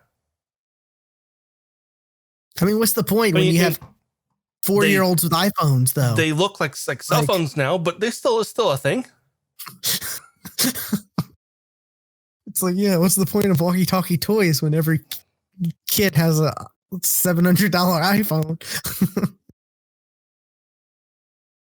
But yeah, I don't know. I really enjoy it. It's fun to watch. It's interesting, and it's definitely not like I love how it's evolved. Like from the first episode, you think, oh, okay, this is, and then it's like, no, it's not about this guy. It's actually about this guy, and Right. it's going a completely different direction. And we're there's 2 episodes out, and at the end of episode 2, they made contact with the other 2 finally. I mean, didn't they do it at the very end of last season though? I don't think they did, because I do remember seeing them at the end of the last season. I think it was more of a like they were talking about how, yes, it's time to make contact, and then we see a flash of them 2 at the end. Yeah, maybe teasing, but because there was an episode like between episode 1 and 2 of this new season, they had to like actually take the other radio into enemy lines or whatever and set it up so that, you know, they could start communicating. So that was a plot point, you know. Yeah, it's a fun anime. It's interesting, you know. I do plan on watching more of it, but I was waiting for more episodes to come out so I can just binge them. There's a couple a couple that came out recently. I'm like, I'm just gonna wait and just binge. I'm that way too, but this one I just kind of like, let's have a week to week one, you know. I don't mind. I get that. Sometimes you're like, there's an anime that I like, and I want to see it right now. I don't care if I have to wait. Yeah. I want to watch it right now. Because like this, like Dr. Stone does have an overarching story, but like it doesn't like the like cliffhangers aren't like the worst thing. No, like its cliffhangers aren't like, you know, like say a Black Clover or something, you know, another show where you're just like, I can't believe that, you know. It's more of a okay, I haven't watched Black Clover in a while. Yeah, I'm behind. I'm probably so far behind on Black Clover. I'm a bit behind too. Yeah, that's one I need to go back to and pick up. I need to figure out where I actually left off. So I'm looking up right now. Where did I leave off? Yeah, but yeah. So Dr. Stone, I'm definitely enjoying that. It's a fun anime. I'll say interesting. Like, was it I don't know. I just like how like season 1 it ended, everything wrapped, it came around, you know, in the end where you're like, oh, their village started with his father, and their tombs talk about him, and oh, that's interesting. You know, everything just like wraps around, and you know that whole cycle kind of completes, and you get totally caught up at the end. Fun stuff. Yeah, that's it for me though. Okay, I've got a couple more. Okay. I can kind of go through it real quick. Another one that I watched was it's a longer title, but Jobless Reincarnation. Shorter title. It is about this. Well, I heard about this one on TikTok.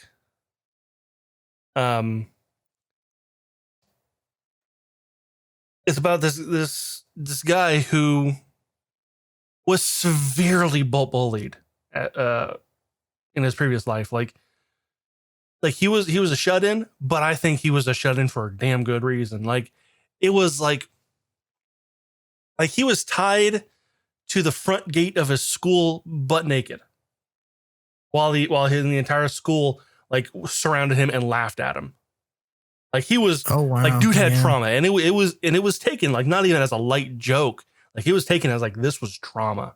Like dude was in a bad place. And he died and was reborn in this other world with all of his memories. Not really explained why he was like, in some of them, it's like, oh, I meet a person and I know why. Not in this case. Or there's not a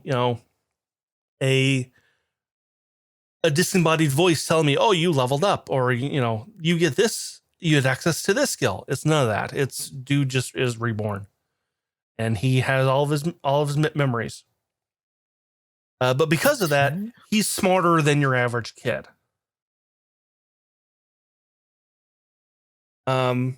It's in a way, it's similar to the wise man's grandson. In that case, yeah.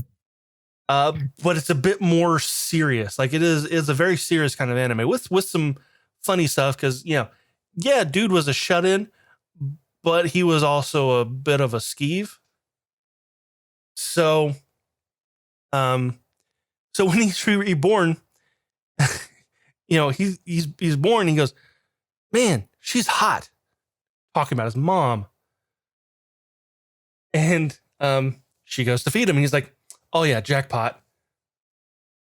And so, oh, okay. But like there's stuff like that. Like, oh, that makes you not like the character. But then you see like flashbacks of his life, and then you start to sympathize with him, and he becomes a bit more likable in that sense.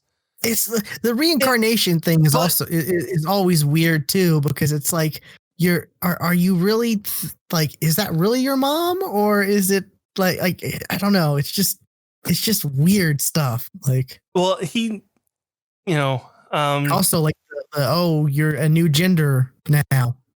So do you identify yourself as your old gender, just stuck in the opposite gender's body, or like, reincarnation animes get kind of happens in I am a spider. Not even just, like, oh, you're a different species now as a spider, but like one of the characters was a dude, now is a female.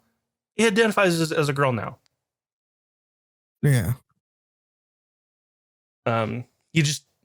She just has memories of being a guy. That's it. It's just kind of as well as that's also kind of happens with the evil the saga of Tanya Evil. Yeah. Yeah, that was in that too. Like, it's just now a she. She's just now a little girl. It just, I don't know. It just feels weird. Like watching those at first, you get used to it. Yeah. But just the initial, like, you're just like, oh, that's strange. Well, at least the first few animes that did that felt kind of weird, but now it's more common now, I guess. Yeah. And in this one is like, like he has those skeeve moments where like, he's shown that he is very adept at using magic, like more so than really anybody. Like, he doesn't need to like say in an incantation. He just does it.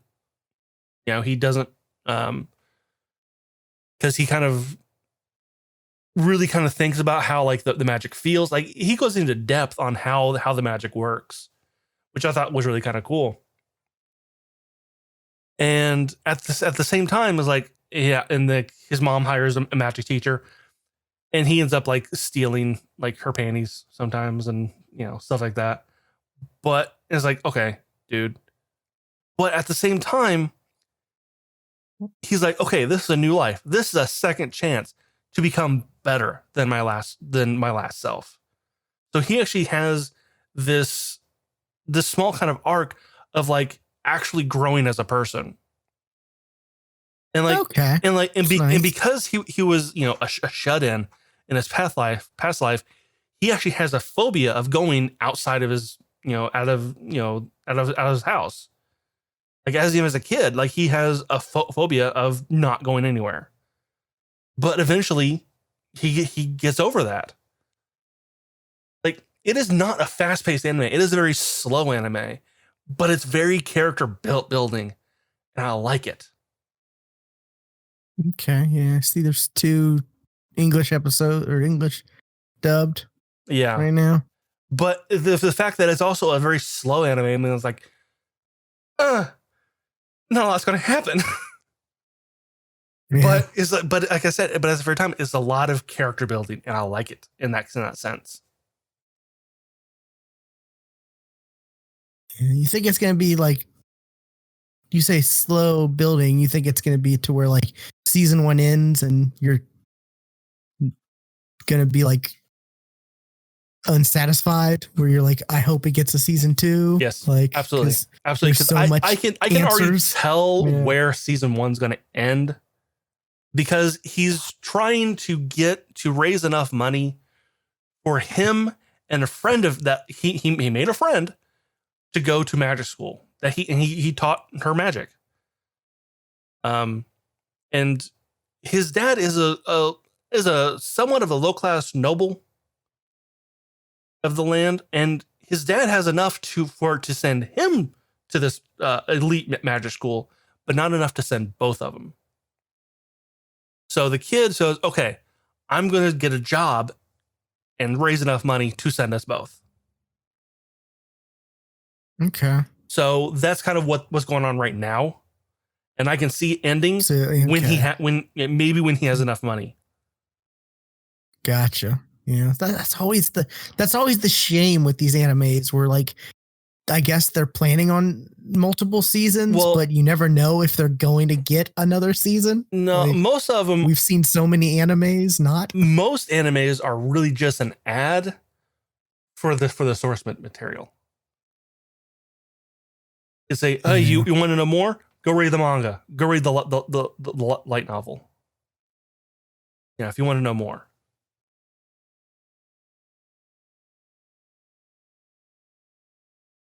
But I really recommend this one. But I also recommend waiting for more to come out to binge it, because it's more like I just want to keep watching.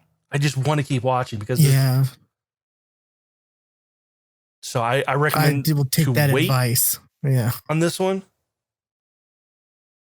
But I'm it's definitely added watching to my anime watch list. Yeah. And the last one that I have is a season 2 of an anime that I really enjoyed, Reincarnated as a Slime. Season 2. See, this is one where I'm waiting for more. Because I don't want to. Did you watch season 1? I did. I watched all of season 1. Yeah. I don't know if I knew that. I didn't think you actually seen it. I feel like we talked about it. Yeah. I don't remember that. Awesome. This was a while ago. Yeah. But this was definitely one I was like, I cannot wait.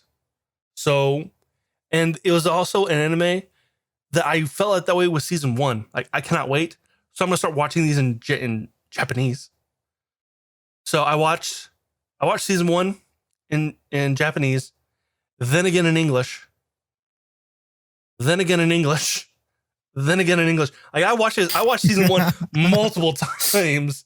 So I'm like, I'm going to watch. Yeah. This is going to happen with season 2 too, as well. So I'm just going to watch in Japanese, then again in English, and we'll see what happens from there. But God, such a good one. Such a good, and it continues to be really freaking good. Oh, yeah, it's definitely on my list to watch, but it's one where I'm like, I'm gonna hate myself if I have to wait week to week once I start. Yeah, I gotta wait for it to build up a little bit. Like, no.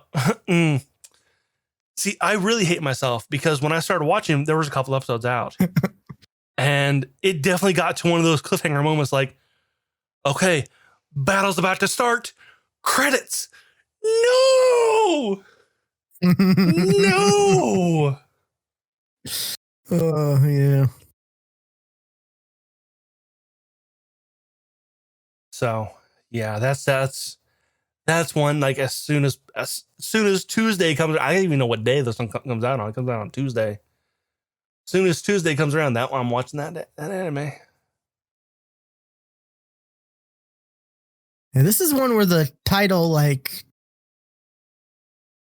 did the opposite, where it kind of pushed me away. And then I heard you talk about this a lot, and then I was like, okay, I'll try watching this. Reincarnated as a Slime was like, that's an interesting title. You've piqued my curiosity. Well, it's the title, and then I saw this little slime ball or whatever, and I didn't realize that, like, was it Rimuru? Rimuru, uh-huh. Rimuru. I didn't realize, like, Rimuru ends up actually changing into, you know, not just a slime, and is able to change form and, you know, do more stuff than just being a little slime. And it's a lot more than what the title suggests, you know? Yeah. So yeah, that's what is for me. Yeah, there's a lot of these animes that are returning that I'm just like, I'm going to either hate myself because I have to wait, or I'm going to just give up and watch and then hate myself because I have to wait week to week. That's definitely one that I gave up and watched and started watching week to week. Like, what's coming soon? Shield Hero, right? Yes. That's coming back, and that's one where the cliffhangers are going to be killer. Yes. You know it. You know it. Yeah. Yeah, that's what I still say Shield Hero is one of the animes that made me feel the most uncomfortable. Like 100%. 100%. Yeah. But it got better. It got a lot better, and you know, it redeemed itself, you know. The resolution was good, I should say, yeah. And not uncomfortable as in like fan service type, you know. No. For our audience, uncomfortable as in like the way a character was being treated. Yeah. Like, yeah, it was. And that's what turned you off, right? I stopped watching it for a while because I hated it. Because I just did not like that. I had to tell you, no, it gets resolved. Like, yeah, fine. It gets better. God. Yeah, I knew exactly what you meant when you were telling me, yeah, like, yeah. So yeah, that's one where I'm like, I don't know if I'm gonna have the will to wait, or, you know, I'm gonna hate myself right either way. I won't have that will. I'm gonna hate myself either way. So I'll be watching it in Japanese because I don't have that will. Yeah. Even wait 2 months for English.